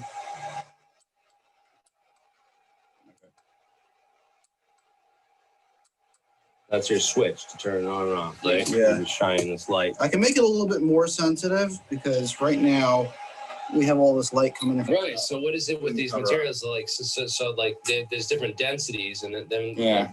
you know, the air density of water is different than air, and the density of the material also is you know, changes the speed of light of them. All right, we're gonna run it. All right, we're gonna run this. Are you guys ready? Bust out the liquid nitrogen. Let's get ready. You ready?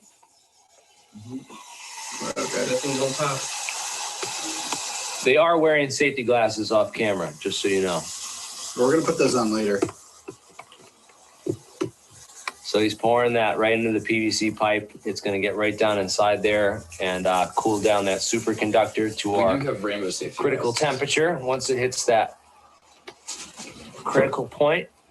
I guess I was lucky. My chamber has not been tested yet, but it apparently is holding the liquid nitrogen in and out. Power on the electromagnet. Okay, here we go.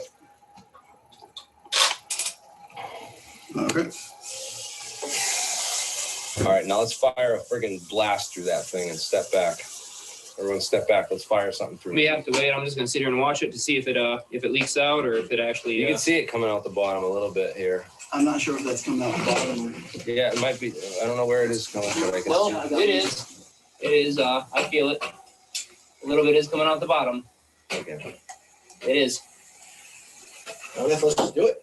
No, we still have to cool it down. It's still not superconducting. We're losing it. Okay, so just get on the high voltage. The high voltage ready. And we'll do it. Yeah, just pull it all the way. Yeah, look at we're seeing it in the tray.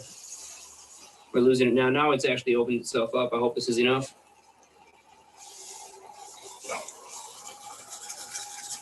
Okay, we're generating heat here from the coil, so we got to really do this fast. Well, as soon as that, it's got to stop bubbling, otherwise we know we haven't hit superconductivity. We're getting there. Definitely getting there, but I don't think it'll stop bubbling because we're generating heat. It should be not bubbling from the inside. Okay. I don't know how we're going to tell it. It looks like it's bubbling from the outside. I think it's ready. Just go. Just go. Just power it up. Okay. Stand by. Wait. Pull it up and then all clear. All right, we got to wait for that. That liquid's all moving on the bottom now. Yeah, we got to stop that. We got to turn off the light over here. Put something under it to catch that. That's okay. It's still got enough in it to actually go through the process. That's fine. The smoke might be blowing away too. That could be kind of cool, Jeremy. You have to get the. Don't worry about that. Don't worry about the catching that. Just the smoke on the tray there may actually be useful to analyze whether it's working or not. Okay. So let's just zoom back so we can see both. You can't be anywhere near that. You have to see both. This is a high power pulse. Oh, yeah. I don't want that camera anywhere. No. Okay, we're way buried. We're still good. Okay.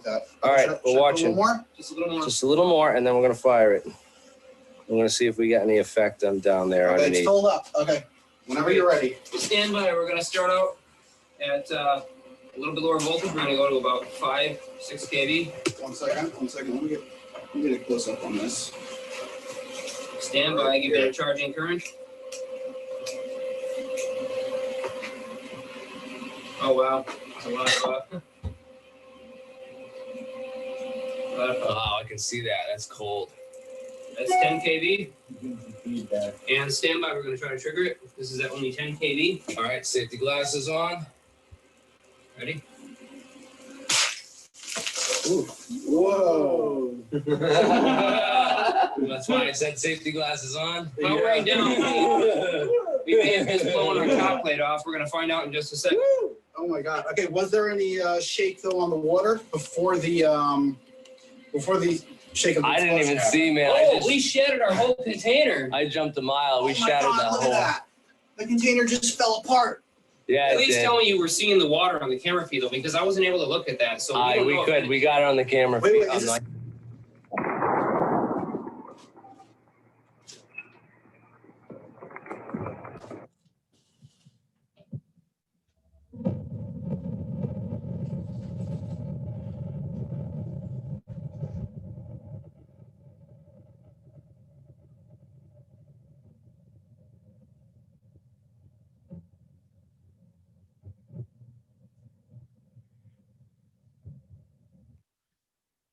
Okay, so that concludes that video. Jeremiah, are you there? Yep, just got myself muted in the background so we don't get ringback or feedback. Oh. These are wonderful videos, by the way. Thank you for putting these out there. They're the raw experiments. So unfortunately, we did go back and post analysis and frame by frame reference to see if we had the effect. And we did not. We had terrible bonding between each of those pieces. The bonding agent that we came up with was totally unsuitable. And it turns out that there's no way to have the thing hold itself together. It's got to be under significant clamping pressure, which is one of the things that we'll have to change next time. That whole entire stack, just because the current flowing through it, it would tear a metallized plating right off the surface of the superconductor. So there does have to be enough downward pressure to hold that block together. And also the container that I was in was pretty terrible, leaking liquid nitrogen. We had just a little bit of time left over to run the experiment, so we kind of pushed it together at the last minute, but we do have intention to keep on going forward with this and increasing the quality of the experiment until we have reasonable measurements set up. It was a good practice run, though, and we learned a lot doing it, so we're glad that we actually pushed it through instead of waiting. All right, I'm pulling up some of the pictures from the from that experiment. I'm just trying to find them. 1 second. We had the actual frame by frame pictures. 1 second. Okay, there we go. Now, can you all see that? Looks good. You can see here. Let me share. You can see this now. 1 second. I need to figure out what I'm sharing. What can you see right now? Well, now we see you navigating your folder system. Okay.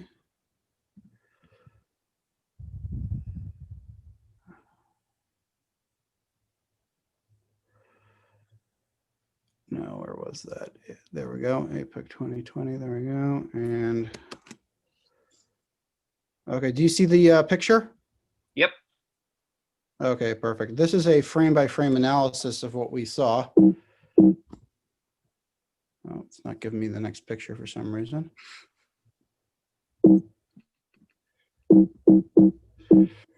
Yeah, you'll get it. It's supposed to be option. No, it's not letting me do that. Windows. No, this is not Windows. This is Apple. This is the Mac? Yeah. Oh, you've got to go to quick view then. 2-finger click, right click, and quick look. Then you can use your arrow keys to scroll up and down through those pictures. Okay, there we go. Perfect. Let's see if I can make that full screen. This little guy is always in the way. There we go. Okay. So, oh, it doesn't You like made it full screen and you isolated the image again. Yeah, unfortunately, quick look is sort of a preview function only, but it does allow you to scroll through. That's fine. We can see it. So this is the first frame that we got of the impulse. So strangely enough, when it's when energy is actually traveling through, you can see that through the light on the thyrotron. There was nothing happening, or it didn't happen that fast. The camera is only capturing around 30 frames per second, so this is hard, widely inadequate to actually capture impulses of these speeds. Right. So, what we can see is that the electron cloud is firing through that thyrotron, but the wire hasn't shifted yet, showing us that even though voltage is present across the superconducting junctions, the current hasn't really started to flow yet. So in the next frame, I believe we'll see the wire move. Yeah, and there we can see the current is flowing. The entire wire is shifting, indicating that the magnetic flux loop is got current flowing through it. But unfortunately, what we don't see down on the water tray is any kind of surface distortion or aberrations, telling us that if this was a powerful gravity impulse beam and we had succeeded, we would definitely be able to see it on the surface of the water, and we cannot. So this was a failure, unfortunately, but a great learning experience nevertheless. well, we don't really see the water that well. It was a failure in the setup, but I agree. I don't really see much going on there. That little white speck you see here is probably just liquid nitrogen flying off toward the camera. Did make a pretty nice explosion, and we spoke to our Professor Emeritus, Professor X, as he prefers to be called, and he recommended a whole new bilayer setup with the superconductors, specifically the Josephson junction setup, that it has to be perfectly flat. And we're going to try that again in the next iteration. We have all the components, so trying this again is just a question of rebuilding that little pipe and putting the superconductors back together properly. But everything else is still here. Nothing was broken from this assembly. Except for the holding container. Yeah, the holding container blew up, and I'll get to that in a moment. There you can see the pieces of the holding container coming apart. And liquid nitrogen is spewing everywhere.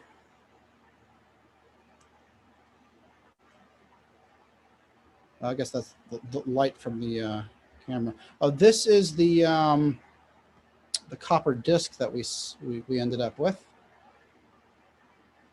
You can see there was some burn through marks, which tells us that there was paths where it preferred to go through. Yeah, so my suspicion on what we got here when we inspected this later is that after the flux started to flow through that system and it basically tore itself apart because it had no downwards clamping pressure to keep it together, there was still enough voltage left in the capacitor where it was able to arc off the surface instead of being more distributed by the electric fields. And so this would have probably occurred as the discharge was finishing up and as the assembly was flying apart, but the voltage was leaving the capacitor still. And you can see exactly where that break point is. As Mark pointed out here in this picture with the PVC, you can see that just about the middle of the tape mark there is the top of that assembly. So this would have been right centered where the superconductor was and where the electromagnetic field would have been concentrated. One thing I'm wondering is what could have caused such a force on the sides? I don't think this is merely the expansion of the liquid nitrogen. It could be, though. I mean, the truth is that when you turn something straight from a liquid to a gas in a fraction of a second, there is going to be a lot of pressure there. So I could see that happening with the liquid nitrogen. That is true, but if you look at the pictures from earlier, we're not really looking at that much gas. It's mostly liquid nitrogen that came out. I mean, look at that. That's liquid nitrogen. That's not gas. Well, that's even more pressure because the liquid in its liquid state is going to be even less compressible, so virtually incompressible. So all that pressure for the tiny amount of gas that is in there is going to have no place to go except for to push the liquid against the sidewalls and break it. Right, but where's the pressure coming from? It would come from the expansion of the liquid into a gas state as all that capacitor energy was flowing through, forming those sparks. So there would need to be gas in order for there to be expansion. Water is less compressible than gas. I understand that, but we're seeing a lot of liquid over here. This is something that we should really discuss and look at with a high-speed camera and subsequent experiments. Also, I think it's interesting. It would be worthwhile in a future experiment to put some sensors along the horizontal line alongside the Josephson junction or whatever you would call it. See if there is any impulse going sideways as well. Maybe we are creating gravitic impulse, it's just not being concentrated correctly. So there's a couple things to look at. But yeah, I do see mostly liquid nitrogen here. I mean, if you were to spill liquid nitrogen, this is what you would get. Another thing that I didn't consider though is that PVC at these temperatures is very brittle, so it may not take that much power or pressure to break it.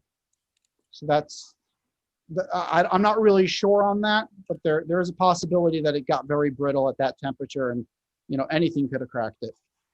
Yeah, I really don't think that we've seen anything special there, but I mean, we did see the effects of discharging a large amount of energy in the form of a plasma arc through liquid nitrogen and the consequent expansion of said liquid nitrogen into gaseous nitrogen.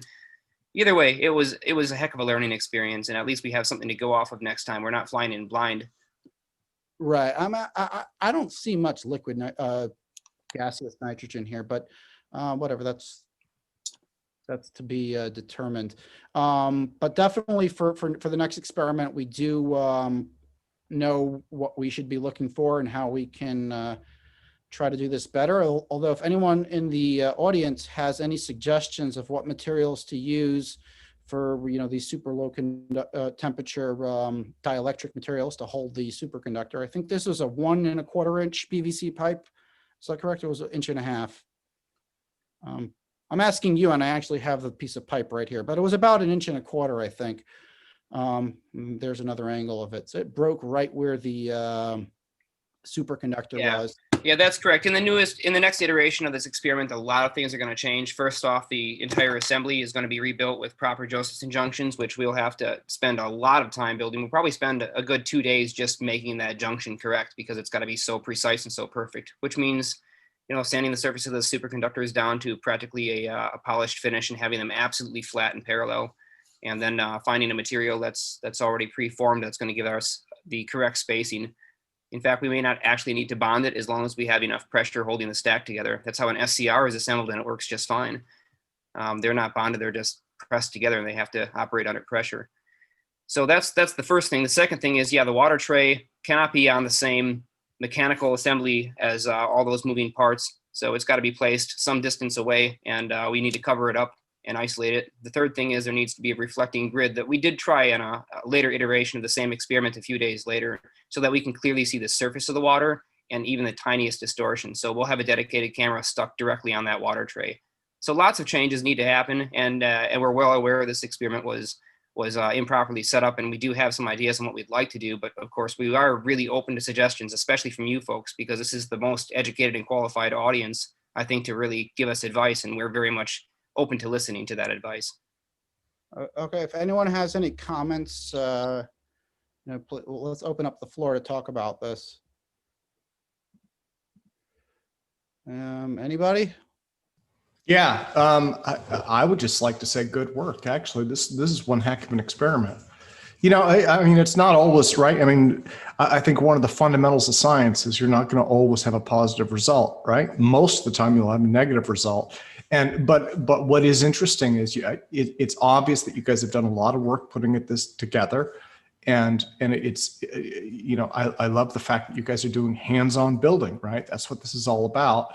And then I think everything that you've mentioned for the next one, you know, isolating it, right? Mechanically isolating it, trying to put a cover over it if you can. I just typed in chat, maybe something to maybe consider would be like if you were able to reflect light or a laser off the water, it might show variations in the surface, you know? That's a good idea too.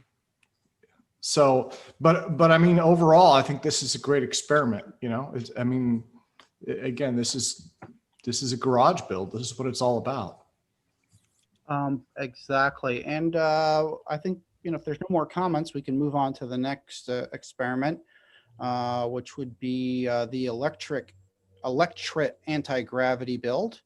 I'll make sure I am sharing the right screen again, because we've had that problem in the past. Yeah, this is one video of our attempt, our 20 something attempts at doing this with many different formulas. This is just a hot process design, but we tried with all nature of waxes and dielectrics and mixtures. So in this case, you're going to just see plexiglass. Right, the acrylic attempt, and then we're going to go on and do a couple experiments with it, which are kind of cool, and then we finally kick it off with the anti-gravity experiment that Ron Kita talked about. And if Ron is in the audience, we want to get your input on this as well. Go for it. What do we got here? Well, seems to cool down.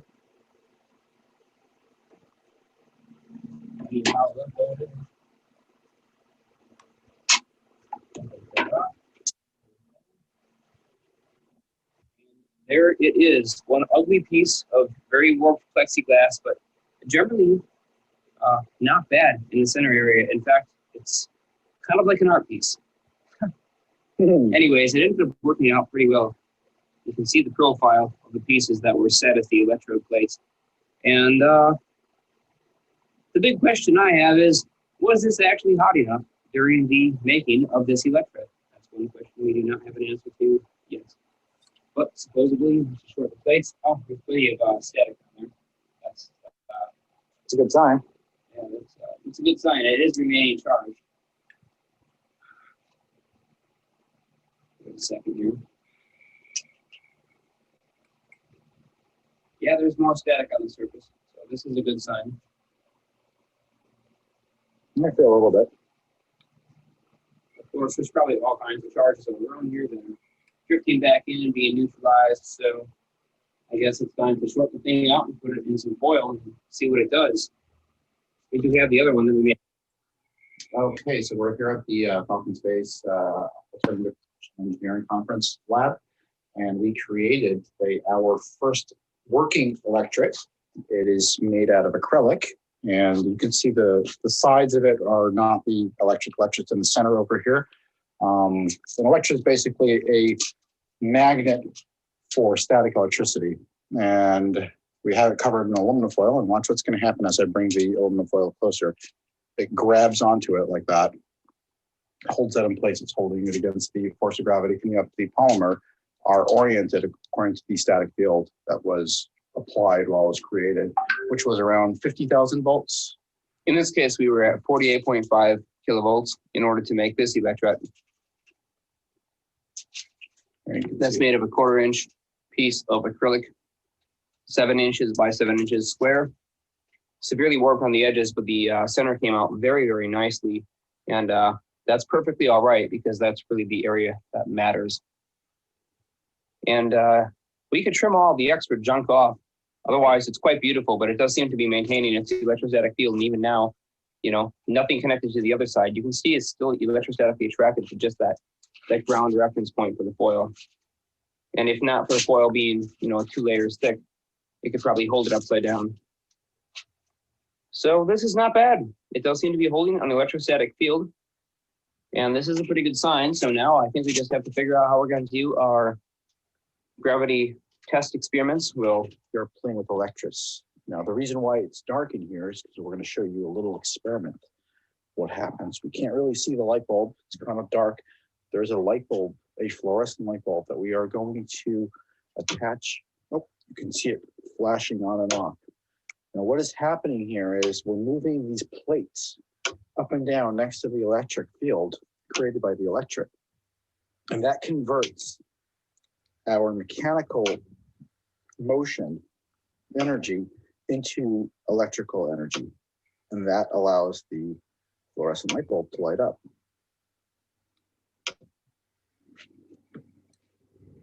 Now here's the interesting thing. If I only lift this plate a small amount and touch the bulb, it only lights a small amount. If I lift this plate a very large amount, it lights a larger amount. So there's a distance at which it's, you know, diminishing returns, but just a little bit away from the plate, you're not really going to get a huge amount of charge change, because the electric fields from the plate, from the electrode itself, are still present in that area.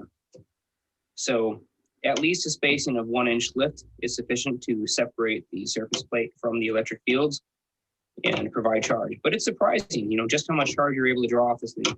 And another interesting observation. So I'll move the electret plate around while keeping it grounded here.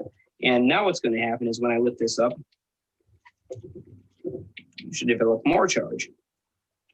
An even brighter flash with the visible spark. Not bad.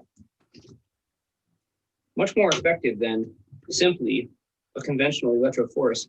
I'm going to show you what's going on with the light on, just so you have an idea. The fluorescent bulb is not attached to anything other than that plate that we're moving up and down the electric, above the electric. The electric, of course, is that piece of plastic. And you can hear, if you listen very carefully, you can hear the spark discharge. Charge. Discharge. Charging. This is probably going to snap to me. That's probably going to hurt.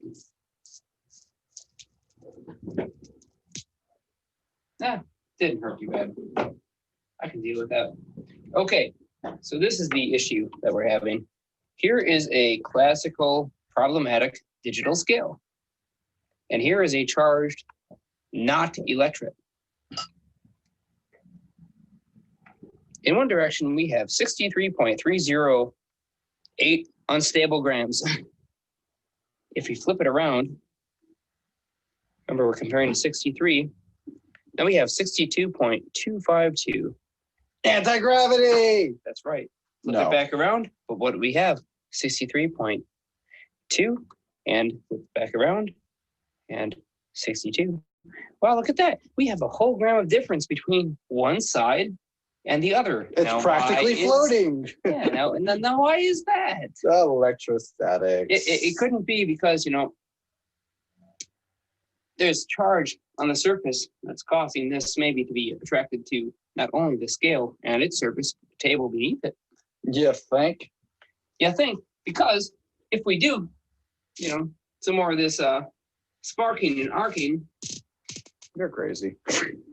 It is what it is. So that doesn't hurt. Of course it hurts. Just used to it. Okay, but here's the issue. So we've seen what, a gram of difference before, right? Now what do we have? Now we're spaced away. Ooh, look at that. Okay, let's see. 62.277. We'll flip that over. Try not to tip it over this time.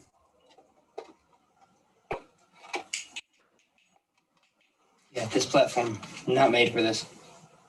Let's see. 62.34, 60, let's see. 62.34, look at that. Pretty much the same, but we get rid of that. And now we're close to the table. Look at that, we lost almost 4 grams. It's amazing. Magic.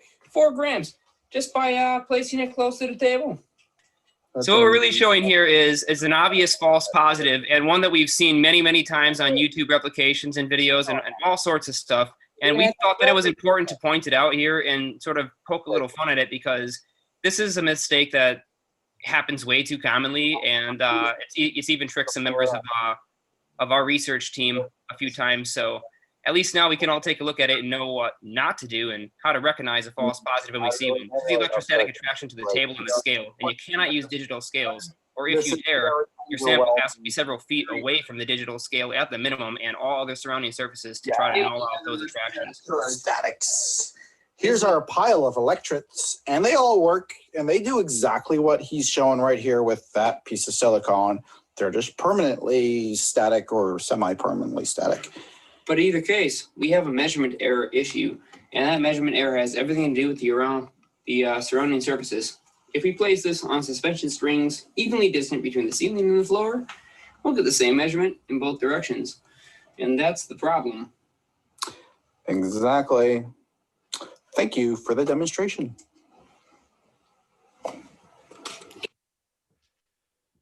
Okay, Jeremiah, I heard you talking during the presentation. Were you trying to say something? What was going on? Yeah, did I not come through? I guess on your end, you probably heard the audio, so I'm not sure how much of that came through. Yeah, basically, we're just poking fun at one of the false positives that we see all the time in many other applications of people looking for strange or anomalous effects involving electrostatic fields. And that being, you really have to put huge distance between your test sample and your scale and all surrounding surfaces, or you're going to get false positives due to just standard electrostatic attraction. And it needs to be avoided. We'd like to see this mistake stop completely, also amongst members of our research group. Okay, is Ron Kita in the audience? Because he actually talked about. It looks like he dashed.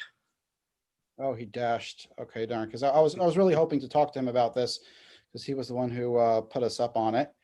Well, we still don't have any of the same materials that he used yet, and we do know what we need in order to build what he's got in his patent, but those materials are highly toxic. So until we get better training in dealing with these toxic chemicals, I think we should probably just stay away from them before we poison ourselves by accident. Oh. So I know we didn't do what Ron had prescribed, but we did at least investigate the idea of electrolytes and possible gravity attenuation. It seems to be not as simple as simply having an electrolyte. Right. Right. But we did try this also with an electrolyte, right? Yeah, we tried this with an electrolyte, and we also tried this with just plain old static fields that were charged on a dielectric that was not an electrolyte, and we received basically the same results in terms of mass measurements. Okay, let me try to minimize this. Okay. We have one more video to show, actually quite a few more. Let me do a share screen, or you know what, I'm going to pull this up first. Okay, so this is the gyroscope one. This is something that people were pretty excited about. We went through several iterations, actually, of this experiment prior to getting the results that we got. 1 second, I'm gonna have to share the video. Bear with me a moment. Okay, there we go. So this is the power up of the first device, and there are 3 prototypes that we go through over here. And this video, I think, is 17 minutes, but it is very informative. You can see we tried different types of orientations and movements of the gyroscopes and got different results. So here we go. Okay, this is our first power up of the Gamble device, gyroscopes. We had to add in some resistors over here in order to stop the gyroscope motors from overstressing their connection point.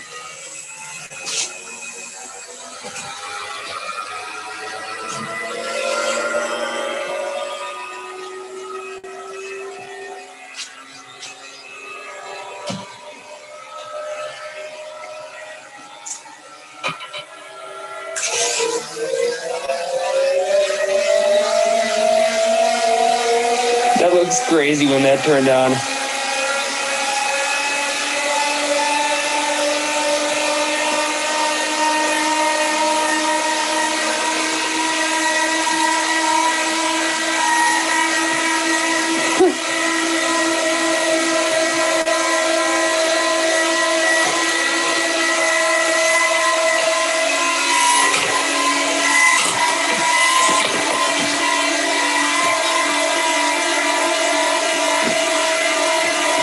Probably your accurate reading there.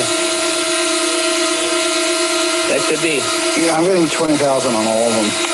Yeah. Having a little trouble.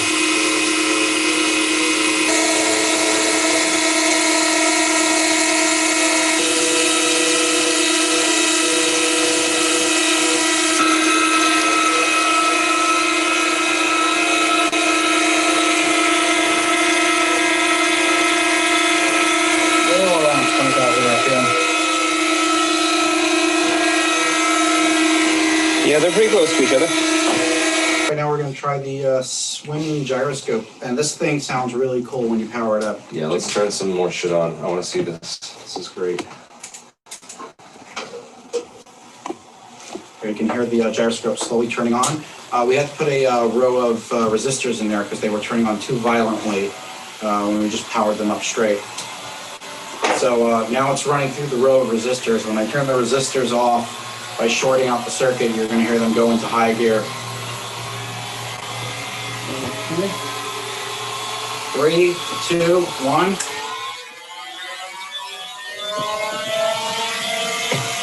We're going to power on the remote control. And now we're going to go power on the servos.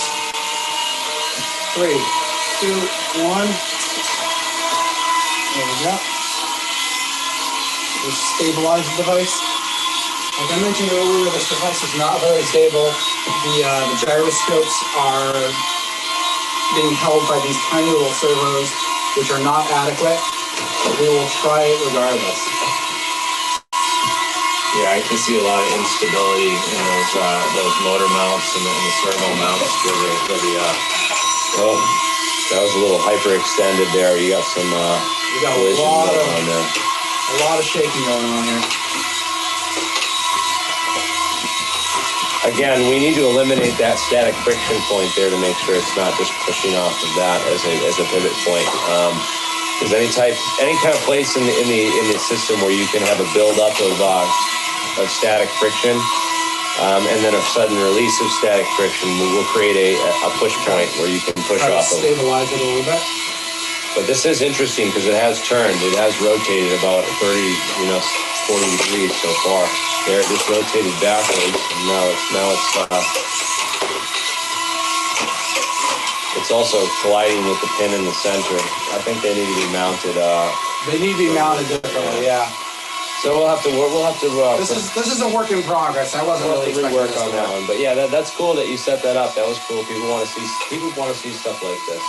they want to see us working on it, at least building it. I mean, at least we know what's wrong and some of the design flaws in the system. And if anyone has any recommendations, draw us a sketch and send it to thealienscientist@gmail.com. Thank you. It is kind of working. Look at that. It depends on how I pulse it. Is that actually doing it? It's actually working, yeah. Well, that's It depends on how you pulse it. It kind of is working, isn't it? It does actually look like it's working. That's weird. I wonder if it is.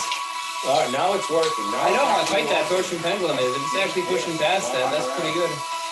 You want to try it? We're just using the right control. Move them together. So the goal is to move it really quickly in one direction, and then move it slowly back to the next. Stop that.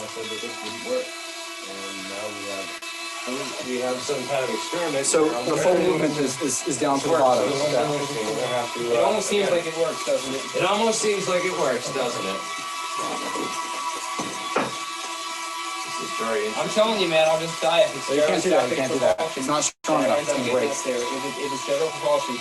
Yeah, it's just gyros, but the best way to do it is with the TR3B. A torus full of rotating mercury. You just got to move them together. Right? Jesus. Could you imagine? I hope it's not something that simple. I don't know, man. I really want field propulsion. I want field propulsion to fill in parts. That's the ultimate goal. You know, that goes against all the stuff that I think it is. Check this out. It is working. Tom here is at the controls. He's trying to use just one gyro to make to get it in resonance with the device. I don't know if that's actually field propulsion if we're going in resonance with the entire setup. But we are getting. Wow, he's nudging it forward, inching it forward. Just one gyro is being controlled right now.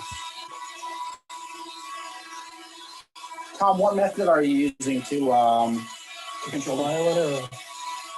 Trying to produce a torsional moment in the entire system. I assume that's all right, keep on doing what you're doing, Tom.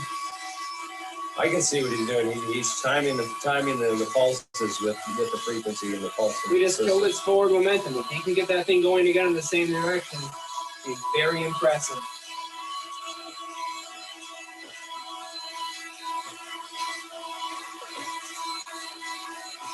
So we just killed its forward momentum. So if he can get it going forward again in the same direction, then we'll be impressed. So I just want to show real quick moving in the other direction now. It should be possible to move it equally well in either direction depending on the speed change between the forward and the reverse stroke.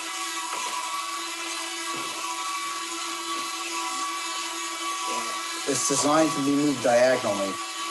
So Tom's sitting here with the controller. No, the other diagonal. Hold the controller up a little bit higher. This diagonal. Just right there. There. That way people can see your control. We got the servo motors in the device up there. Hooked up to a RC. Okay, so this is how it's designed to work.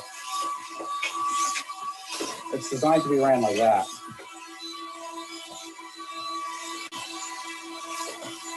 We might have to. This guy looks like it's about to fall off. That doesn't sound good. No. Again, we are running into some technical difficulties over here. Can we postpone this one? Let's try. Yeah, I think I'm going to power this one down. Let's power this one down. This was I want to get this set up with a little bit better motors there, a little bit better coordination on the. And maybe a little bit bigger spacing so they're not hitting each other too, or something. Yeah, we definitely need to rethink this experiment. We actually have parts coming in tomorrow, stronger servos, and we picked up some aluminum bracket that we're going to be using to attach to the gyroscopes instead of these little spindly arms that it came with. They're not sufficiently strong enough to hold the device, but we have seen some movement over here, so it is very promising. Damn it, Mark, I told you not to give me the controls. We're going to be going forward. We're going to be moving forward on this experiment for sure. It kind of sounds like a UFO now. Right. Like a flying saucer. So well, you got the sound right anyway. Now you just need, the anti-gravity part. Yeah. Yeah. Okay. For the record, this is prototype B. You're going to test the Vimana craft, prototype B. Now we're going to power it all up. Gyroscopes are spinning.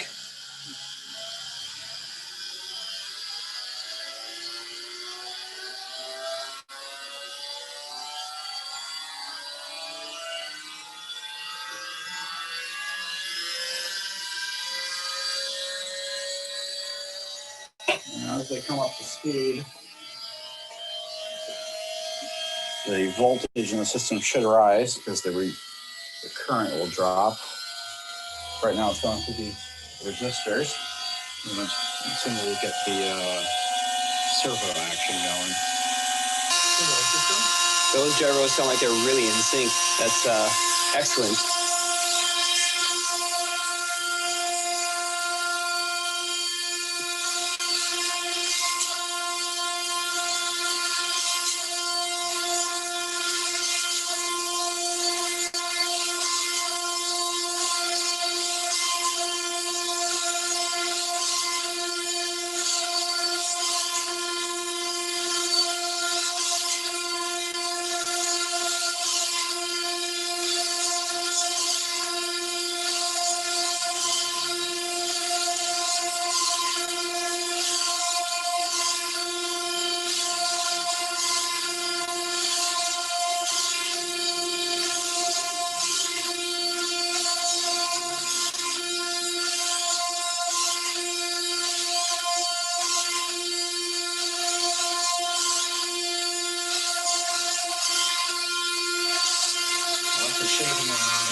It's definitely wobbling around a lot.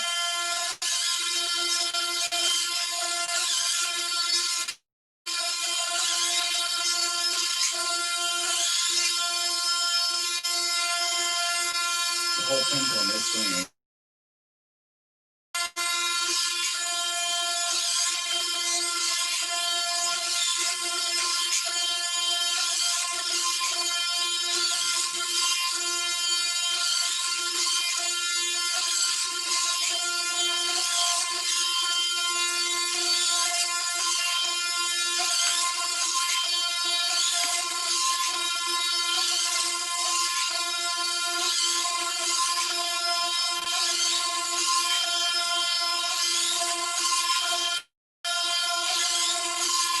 I'm going to fast forward a little bit to the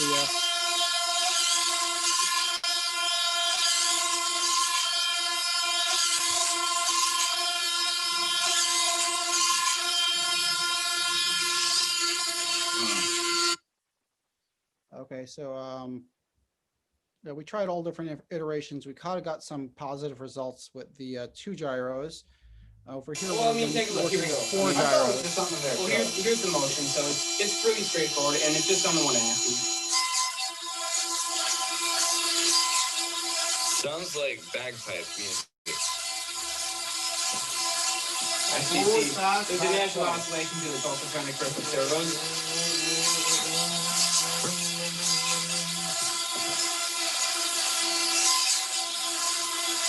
Interesting.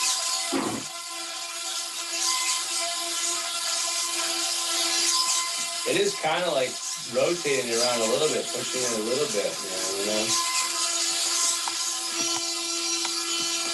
So if this is the kind of motion that we need to do, and we can do it with these like 2 little gyros, and it's propelling this thing a little bit, right? Now imagine if we took the same kind of motional effect, and we started doing it to all the little spin orbits of these electrons or atoms in the surface of our spin coating, or smart skin, right? We had a smart skin full of all these sort of atomic gyros. acting as a surface mediator for this, you know, assuming that gravity and these interactions are a surface phenomenon. And then we have all these sort of electrons or these surface particles moving in this sort of coordinated motion.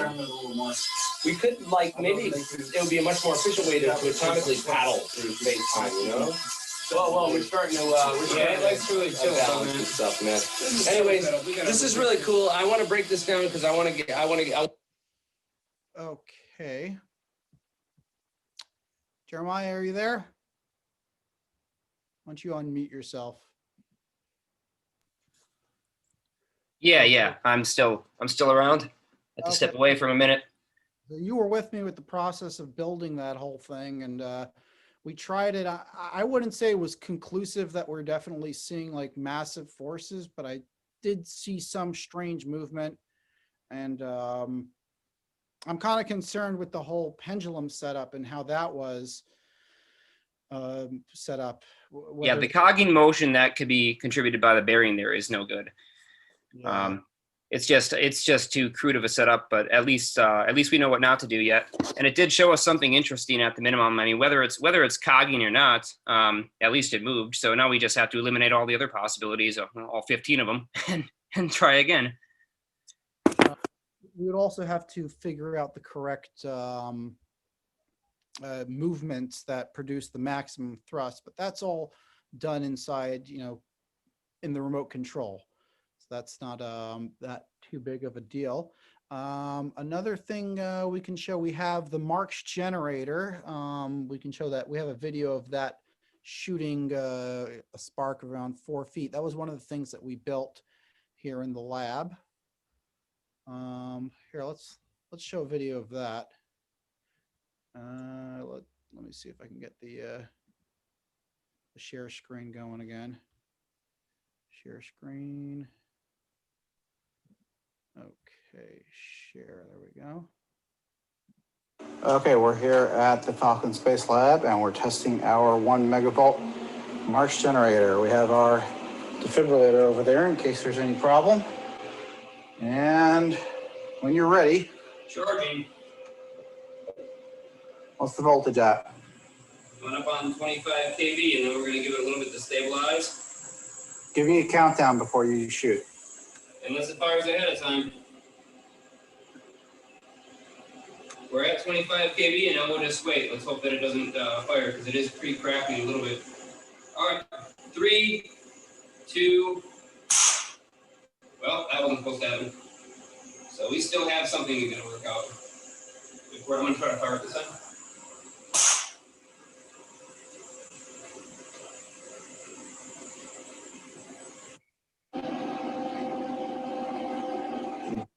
On the edge of the board where I need to adjust it. But I guess I can reclamp to that thing and readjust that, because this thing is kind of a sharp point. I can do that too. We get a good shot at the end of this. Yeah, that's. I will let you know. We're to hit one more time. Okay. That's for that. There was some problems with it. And we did eventually get some large sparks going on. Yeah, it's a shame that we lost one of those capacitors, or that we didn't catch one of those in the testing. So we still got to figure out exactly which one that is. But at least we're getting up to about maybe 600,000 right now. We're still far shy of our 900 and something thousand volts that we should be hitting. Right. We'll get there. Did you want to do anything about the? It looks like Bandurk had to go, so I think I'll save that. I'll email him privately and send him some pictures of what I'm working on. He gave me a bunch of advice today too, that outside of the public and private chat. So that's all stuff that I'm going to apply. I did a lot of things wrong on the Bandurk replication in the first case, and among them, I guess I can show some of this stuff here real quick. I don't know if you want to pin my video. 1 second. I'm just going to do the Marx generator firing. You have it? Okay. Yeah, it's up right now. It should be share screen. Can you see it? Yeah, we can see it. Okay. Okay, test in the dark. Let's go. Marx generator, 1 megavolt. More like 750 now because we haven't spaced everything out properly yet.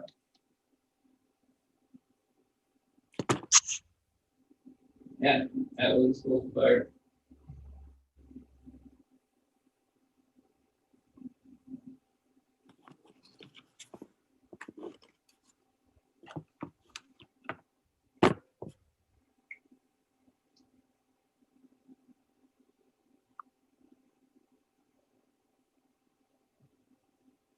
All right, 3, 2, 1. Nice. That thing fired up again. I saw a secondary spark at the end. At the end? What do you mean? After it went, there was a second spark in the base. In the base? Yeah. You got it on video, so we'll have to take a look at that. So that secondary spark ended up being a problem with the resistors, and we had to add in a second row of resistors for the feed line. You know what the real shame is? Anybody watching this probably didn't see any of the sparks in any of the videos because the frame cutting from Zoom is so extreme that being that the discharge is 1 frame long, I have a feeling nobody really was able to see it. We'd have to freeze frame. So something to note in the future again, Zoom definitely needs the freeze frame in order to show everybody what we've seen.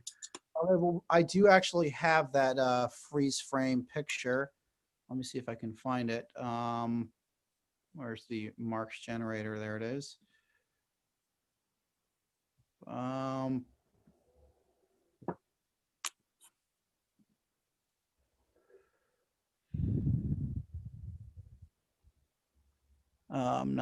It's kind of hard to see all these pictures, but you can go ahead and start sharing the information about Ben Durek. Do you want to share the screen? Yeah, I think, I'm not going to share my screen, but you can pin my video so that can go full screen. Okay, so I'm going to see how I can do this. Okay, there you go. You are pinned right now, and I'm going to mute myself as I get this experiment going. We're going to be doing easy alzaphon right after this. I am pinned right now. It looks like you're still full screen right now. You're still the speaker, it shows.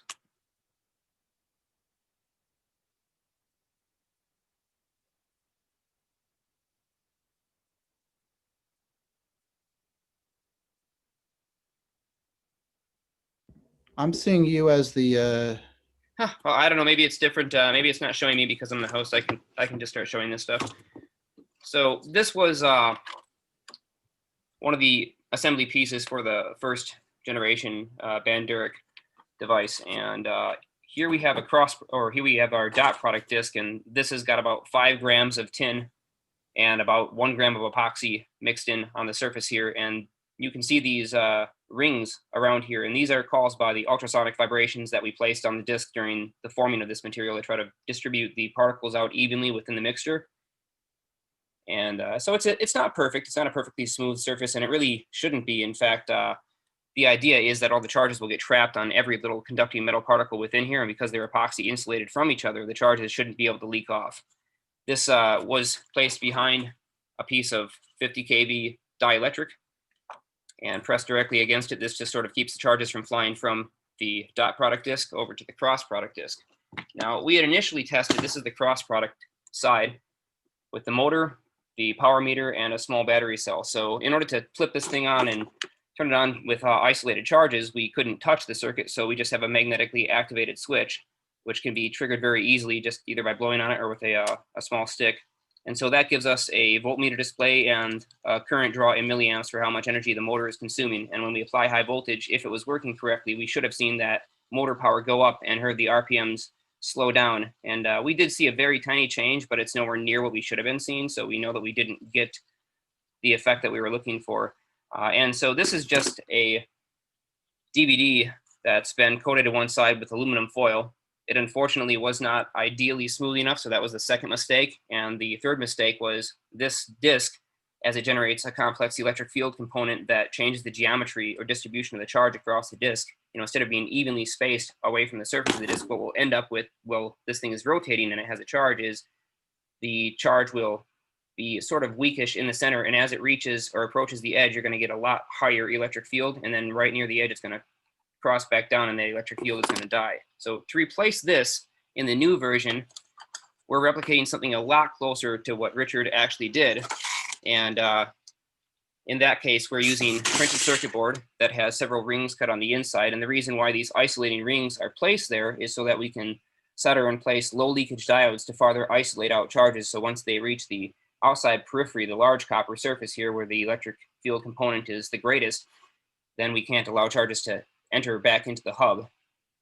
Even though the tube isolated, this is just an extra step. So this polished copper disc fiberglass on one side will be able to take 50,000 RPMs as compared to the last system, which we only took up to about 10,000 RPMs. That'll give us a much greater complex electric field component. And the smoother surface should help significantly as well. So that's the next couple of steps that we're taking. We still have a new motor design to go through, and we want to run it off an ESC, digitally controlled, so that we can get an RPM readout and we can get more precise power measurement draws, so we can identify if we actually are getting that loading, that torque loading on the cross product disc. If it loads down, that'll tell us that we're converting our angular momentum into linear momentum, and then we can measure that with a scale or with a meter or with something else. But first, one thing that Van Derek did mention is that we need to measure the field component of the surface of both discs when they're rotating. And so I just placed order for a Coulomb meter, which will tell us the electric field change on the surface of that disc. And that will allow us to fine tune the circuit. We did notice a change in RPM, or at least audible change in RPM. Yeah, very small, but it was there. Yeah, that's important to note. So that's where we're at with that so far. We don't really have much to show on that because there was a lot of other effects that caused measurement error. There was airflow, the system wasn't boxed up, and there was also the magnetic component of the brush motor having a north-south juxtaposed magnet. It was actually aligning itself with the Earth's magnetic field because of the sensitivity of the torsion balance. So we had to discover just how sensitive that was, and the fact that the motor containing magnets is going to try to compass itself. So both factors that needed to be eliminated, and they can be simply eliminated by flipping the thing on its side and measuring in the horizontal orientation, or measuring in the vertical orientation instead of the horizontal orientation. That will pretty much help us eliminate the geomagnetic field. Right. Okay. We did notice a lot of very strange effects with that. Yeah, we did. It seemed to be pulling itself in the wrong direction, according to the Bernoulli principle. Air was being sucked into the surface of the rotating disc and flowing out towards the edges, yet it was actually pushing away from that direction and pulling itself towards the dot product disc, which was kind of unusual. So there's still lots more to investigate with this thing, and we don't exactly know all of what caused the observations that we seen. And then again, we don't really have good measurements of it yet either. So all that to come. Right. We also had positives when there should have been a negative, and negatives when there should have been a positive. So it was very strange what was going on. I think I made the observation, and I'm not certain of it yet, that the effect was not drawing any current whatsoever from the high voltage. It was merely drawing it from the motor. Which, yeah, that seemed to be the observation. We did have an initial draw from the high voltage. There was the audible sound of ions being flown off the edge, and they eventually stabilized. But all that shouldn't be happening anyways in a properly isolated system. We know that that's a problem. And so yet more things that have to be corrected in the next version. We'll probably have to completely encapsulate the dot product disk so that it can't leak any charge whatsoever. Right. Okay. So I'm getting the easy Alzaphon experiment ready. I'm just going to turn on. Oh, you're going to do that live, eh? Yeah. Yeah. I got the Kepco power supply going. Oh, nice. It turns out it does run on 110 electricity. Hey, sweet. And we didn't need to do the three-phase wiring. Yeah, we didn't need to do that. I'm going to try to join with video. I'm going to step away for a minute and hand it over to you. Okay. Admit. Oh, it should be connecting. I just need call in using internet audio. Okay, I am going to mute myself over here.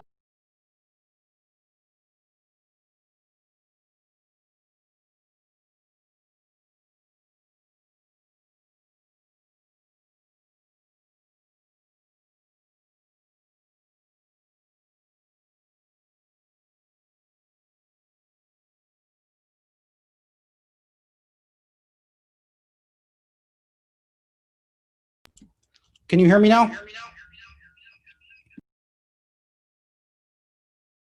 Yeah, you're coming through loud and clear. Well, you were. Now you're not. Okay. There you go. Okay, so we'll try that again. What we're looking at here is an aluminum flywheel inside of a electromagnet. Your mobile cam is not the focus of the screen, just so you know. Okay, so let me add pin. And Tim, if it's okay with you, are you there? Yeah, I'm still here. I'm going to make you the host because I can't handle all this, okay? Okay. Okay. There we go. So hold on, let me do this. Let me spotlight for everyone. There you go. Okay, perfect. I'm going to do audio off of the computer and we'll do video off of the camera. And we're also going to do video off of the laptop because that's where you're going to see the result. So basically what we have here is there's a small electric motor. It's capable of about 1 horsepower. And on top of it it's connected to this huge aluminum disc, which has been balanced. The aluminum is grade 5052, which is a mixture of aluminum with, it has a tiny bit of iron in it and also magnesium. And magnesium and aluminum, according to Alzafan, have very similar properties in terms of their dynamic nuclear orientation. So that's not a problem. A little bit of iron is actually desirable because it allows the magnetic field to permeate a little bit better. Now, according to Alzafan, the effect is supposed to be contagious, meaning that objects nearby also lose weight. So we have a piece of Teflon over here, which is undeniably extremely dielectric and should not integrate with this system at all. And in order to remove any possibility of airflow interacting with the weight, I have a piece of cardboard over there on hand that we're going to place in between the spinning disc and the device once we have it spun up in order to get our results. Now, this is attached to our little scale over here, force sensor, which then goes down and to our laptop. And this thing's fighting me.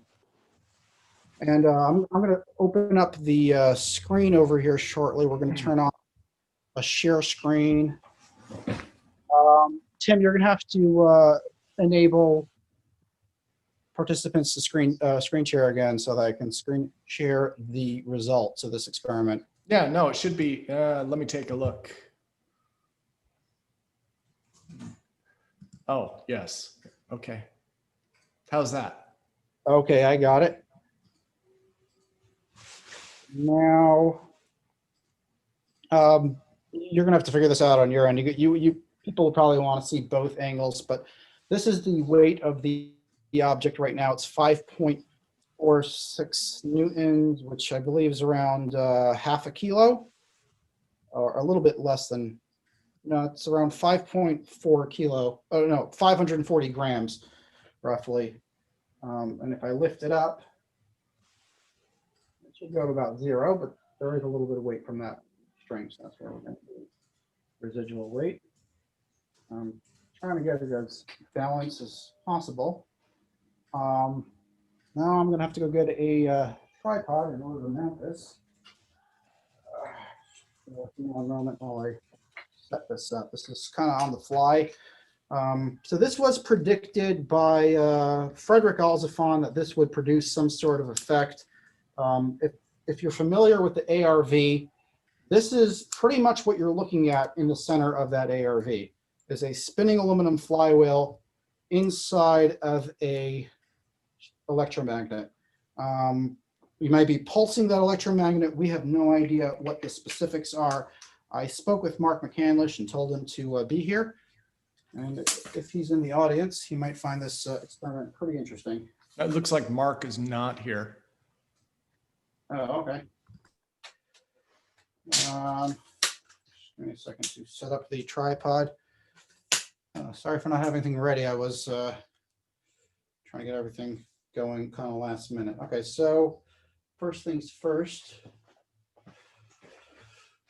I'll show you, this is the famous picture of the ARV, and in the center of it, we have that aluminum flywheel with the electromagnet coil around it. That's exactly what we have over there. Aluminum flywheel, electromagnet coil around it.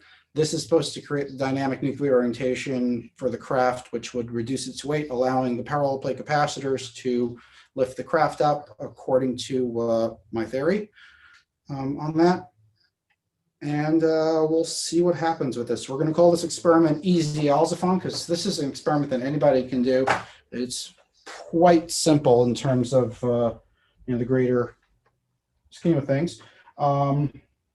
There has been trouble in the past getting the motor started because it notices such a large dynamic load that it has given us a little trouble. I'm trying to center it right now. Looks like we're stuck on something. There might be glue. Oh, the wires have melted. I'm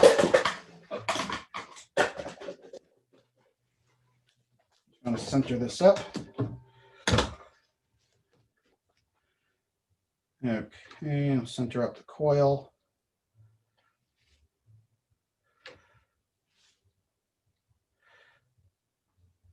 Okay, it's roughly centered. I don't know if centered is a desirable trait, but we will find out shortly. Okay.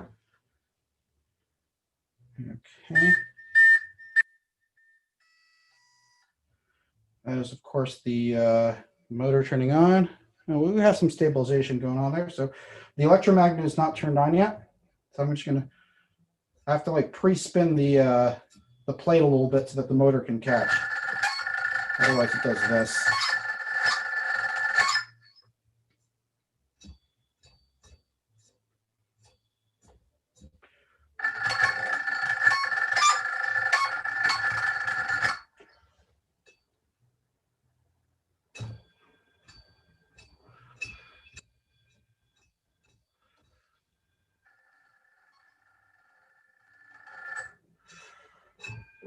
Okay.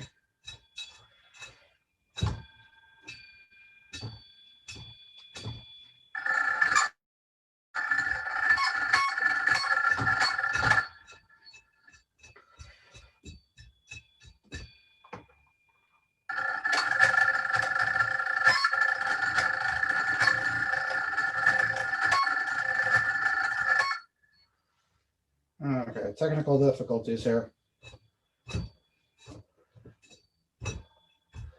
I've had this problem before.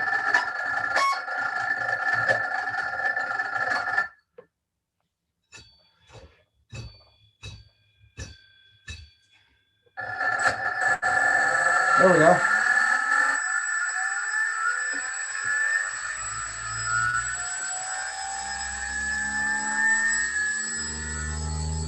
Now, as far as RPM goes, I'm not really sure what we're looking at here. We do have an RPM meter, but we haven't put a sensor tab on it. And this is at only 10% of throttle. I can throttle off a bit.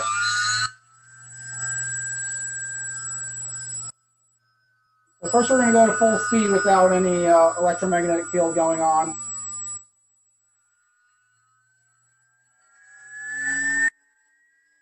About 40%,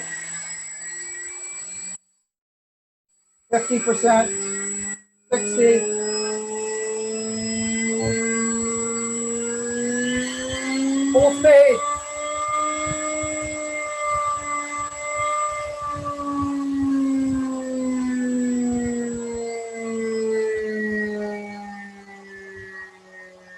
That was full speed on that motor.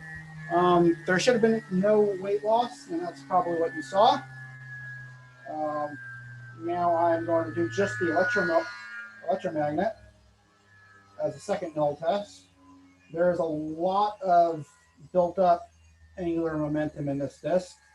I'm trying to slowly and gently slow it down, so we don't have the two components going on together to get proper null tests. Okay, there we go. Now I'm going to power up the electromagnet, and we will show you the Gauss reading as well as the current reading from the electromagnet. There's a Fluke 365. Now, let me see if I can zoom in on those two. This is the TD 8620. We're going to read them in Gauss. Just give me a second. I'll focus in on the results. We can look at the strength of the magnetic field right over here. Current and the strength of the magnetic field. So let's just zoom in on that. Okay. Can you guys see that? Yeah, the angle isn't really that great, but you're probably going to spend more time trying to get the right angle than just to read off the numbers. So just tell us what you see. Okay.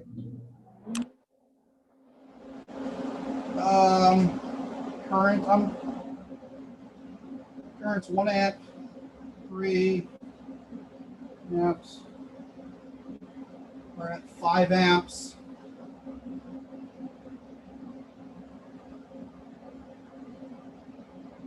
Uh, 10 amps.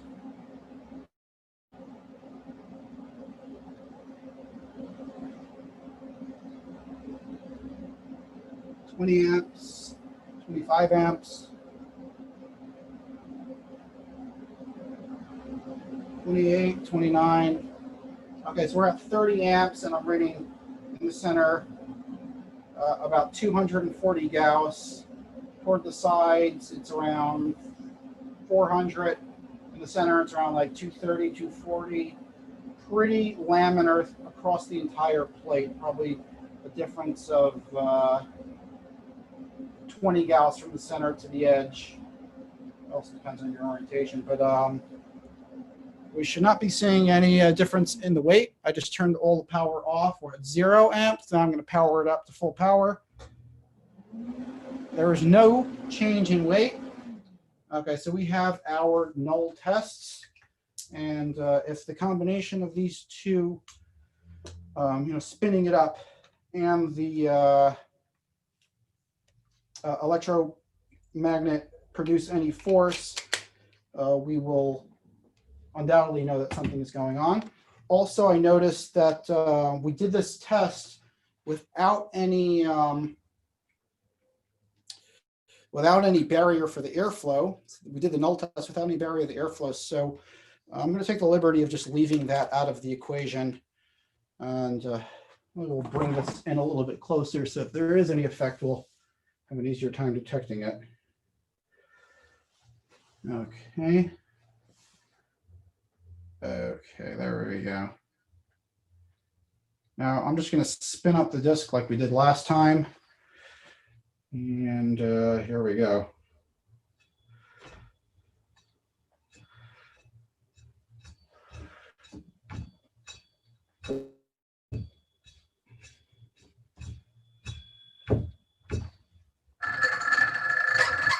No. Can you catch?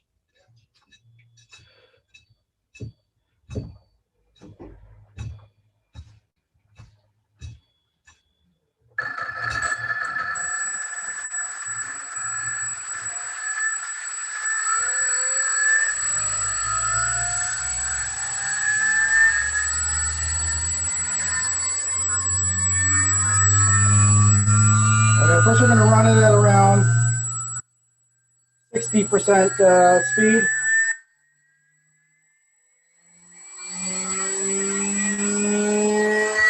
Okay, powering on the electromagnet. 3, 2, 1.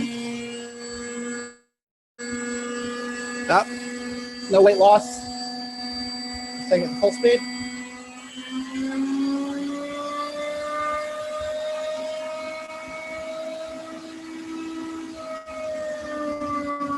And slowing down.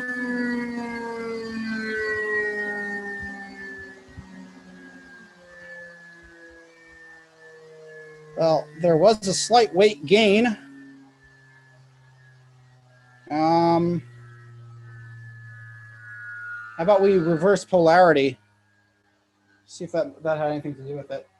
There was a very slight weight gain over there of about 20 millinewtons, which would be equivalent to about 2 grams.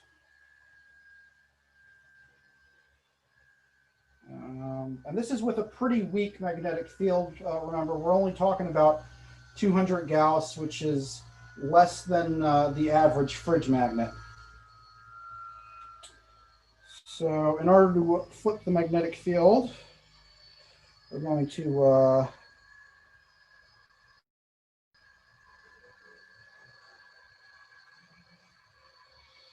we'll just flip the entire electromagnet.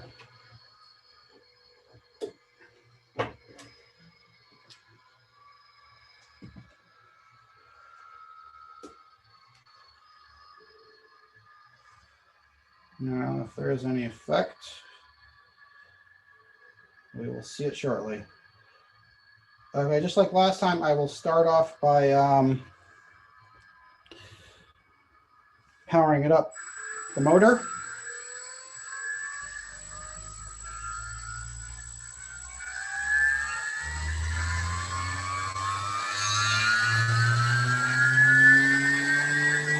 Okay, we're turning on the electromagnet field in 3, 2, 1. Field is on.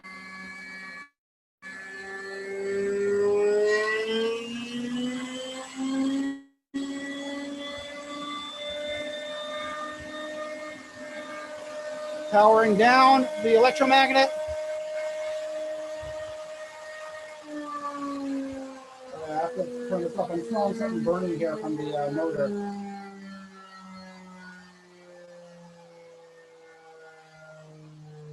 I think the wires are getting pretty hot from the load.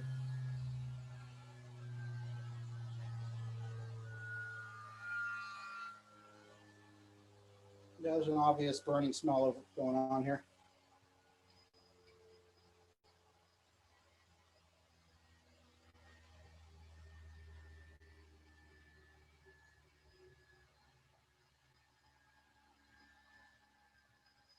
Oh, it smells nasty in here right now.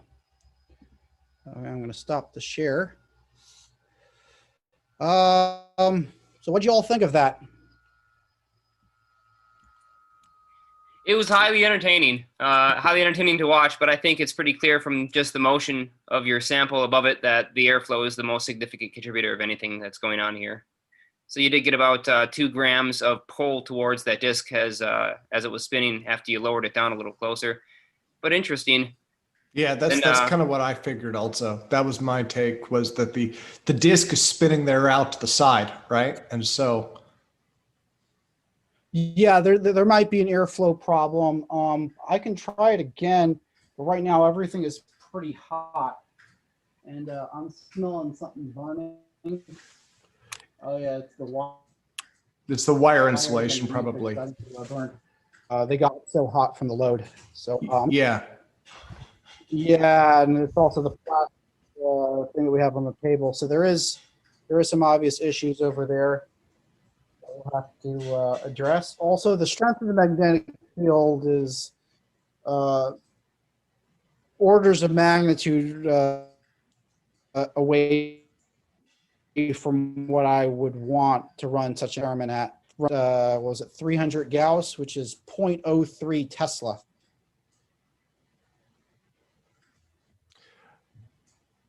Okay, I just shut that off. Any questions? Yeah, sorry for joining late. What kind of materials are you working with there for your spinning disc?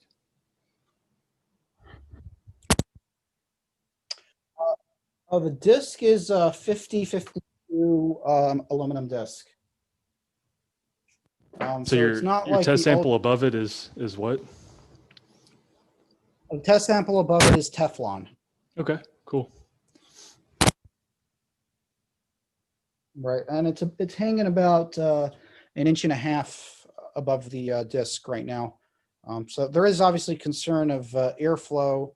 Although I did notice when I turned the electromagnet on, there was a change. Like when it was spinning, it was at one weight. When he turned the electromagnet on while it was spinning, there was another weight gain, but we shouldn't be seeing weight gains really. We should be seeing something else. It's possible that what we really need is very powerful electromagnetic pulses, similar to the way what we're doing with dynamic nuclear orientation. We're dealing with a 4 millisecond pulse. So maybe we can set up some sort of system and get it in oscillation with a large capacitor bank and have the electromagnet basically pulse every 4 milliseconds back and forth at, you know, whatever that frequency is. And I'm sure Jeremiah can help me hook up something like that if we wanted to pursue this in the future. This was Alzafon's homopolar generator, right? Wasn't it? He alluded to it, but he never built it. So it's hard to say, you know, whose exactly this belongs to, but it is what we're seeing in the core of the ARV, at least the basic setup. We don't know the electronics and the exact, you know, configuration of the electromagnetic fields. Oh, okay. But this is basically what's in the core of the ARV. Well, what I'd recommend is, you know, first off, get a few more digits on your scale, and then secondly, put that test sample inside of a closed box where the scale is located. You could use one of your higher resolution scales. You have better scales if you place it underneath something instead of, say, above it. Or you could even, you know, place your better resolution digital scales above the thing and then hang it from a platform. That might be another way to do it, since you, with your vernier scale, you don't have that really high resolution. You're only at 1 gram, and you're probably looking for fractions of a gram here. I would hope we're not looking for fractions of a gram, because this effect wouldn't be very useful if it's just fractions of a gram. Well, maybe it's useful under a few Tesla with a superconducting magnet, but maybe under this kind of magnetic field, we only get a few fractions. But at least you'll be able to see it. Right now, we're kind of blind. Right. How would you recommend pulsing a coil like this? You could pulse it with the equipment you already have, using your Thyrotron or using an SCR or using a mechanical switch. But really, I think for the coil setup on this, instead of the single coil like we have right now, you already have that, and that's nice. Make a duplicate of it so that you can set yourself up with a dual coil setup. And you get, by spacing these two coils apart at some distance, you're going to get a lot better flux coupling and a more uniform field. Helmholtz coils, they're called. So just replicate that and space them about 4 to 6 inches apart. Okay. Also, I was considering actually pulsing the fields using some sort of capacitor and coil combination.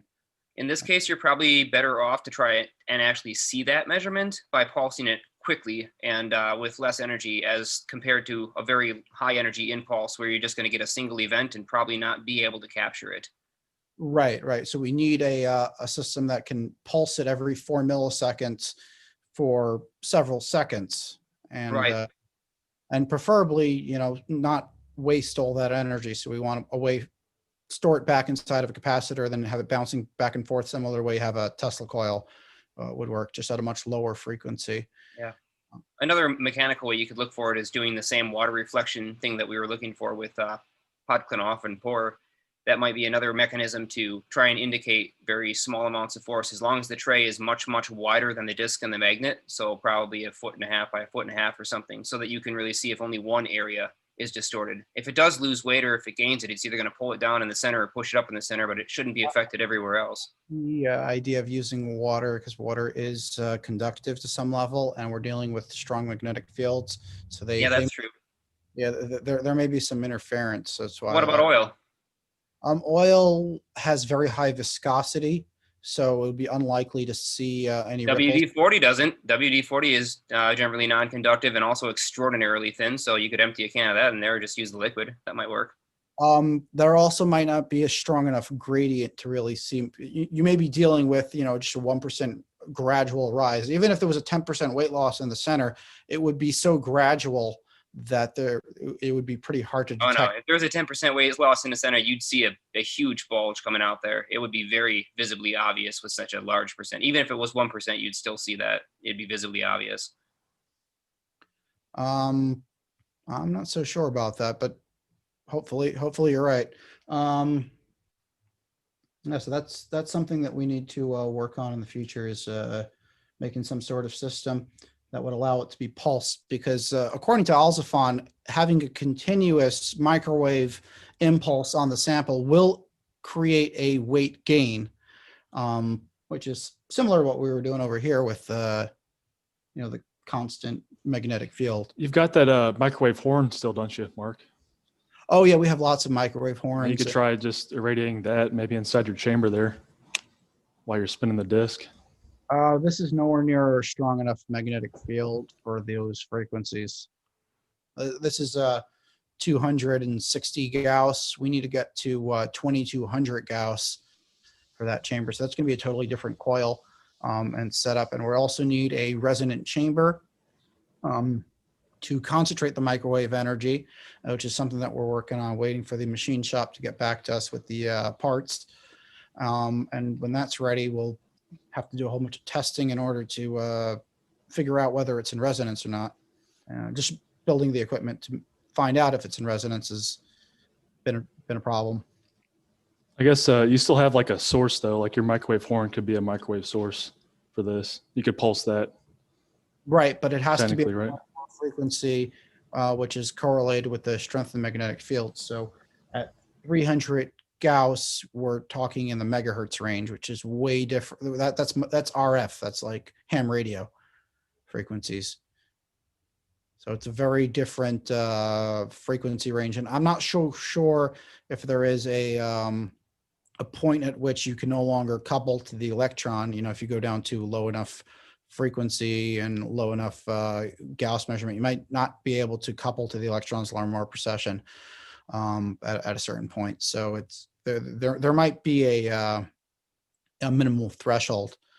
And right now, the capabilities we have, I think Todd DeCiato is trying the megahertz range, so that's something that he can try.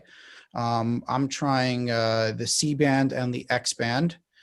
C band, we have a Klystron, which is capable of like 3,500 watts output, and in the X band, the strongest thing we have is a 20 watt variable wave tube amplifier that is putting out around 20 watts.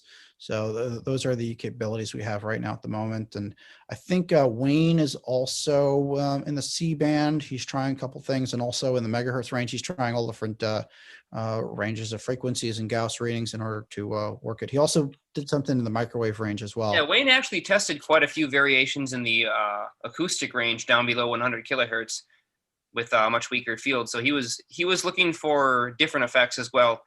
But he's tried just about every range that he could access, and I'm sure if he had more equipment, he'd try them all. Right. But there is always that a flying saucer incident where the AWACS plane was in close proximity to a flying saucer of such that, and they detected pulses every like 4 or 5 milliseconds at 2.995 gigahertz. And they said it seemed to be, connected to its propulsion system. So if they're using the gigahertz range, I would assume that there's a reason for that. Microwaves are less desirable for the human body than megahertz are, because megahertz are, they don't really couple to your body that well. So there's obvious health risks to using microwaves. So if they could have used megahertz, they probably would have, or it could be that you're looking at a harmonic. I'm not sure, but the only way to really know is to test, and that's what we plan on doing. Tim, I think you're muted. Yeah, I am muted. How much more time do we have, or do you think I should stop recording for today? We're just about a little bit over 5.5 hours. The presentations that you guys did stole the show. Oh yeah, it's too bad all the guys from England left. I do have a couple more pictures if anyone wants to see of us putting the lab together and all that stuff. If you're interested. Well, it's up to you. Some of that stuff I'm going to put up on the new website, right? So. Yeah, we'll probably put stuff up. I just wanted to show like how we built the lab and all that. That was actually fun. We turned a bedroom into a laboratory. I mean, yeah, honestly, I was most impressed by, I think the best part of today was your experimental videos. I mean,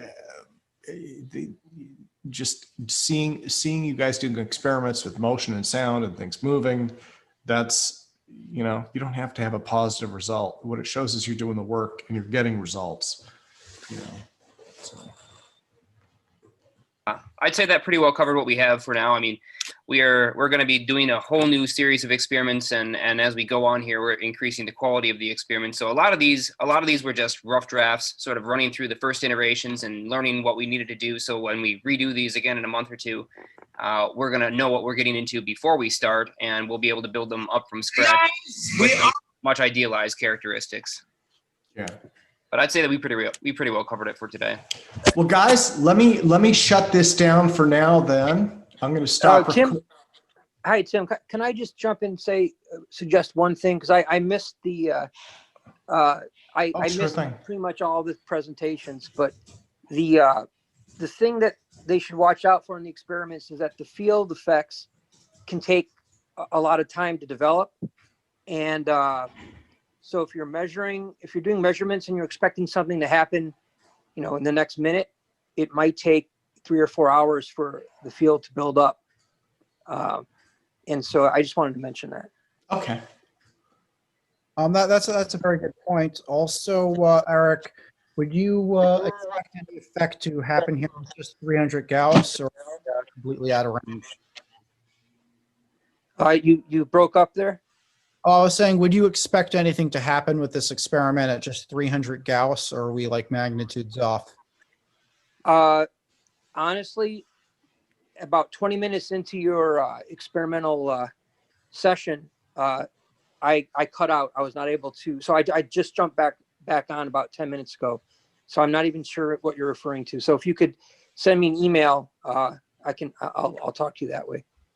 You can check it out on the live stream on Jeremy's channel or on Tim Ventura's channel when he posts it. But we did. Yeah. It's right next to me, and we had a spinning aluminum disc inside of a magnetic field and weight loss was measured by a piece of plastic hanging above it. Because if there is dynamic nuclear orientation happening and there is a weight loss effect, it's supposed to be contagious and move around to surrounding objects. And what we did see was a weight gain, not a weight loss. So that is interesting. Okay, well, in my thinking, that would correspond to the opposite of time dilation. So it would be a speed up in the clock rate. So let's send me an email. We can talk about it. Okay, will do.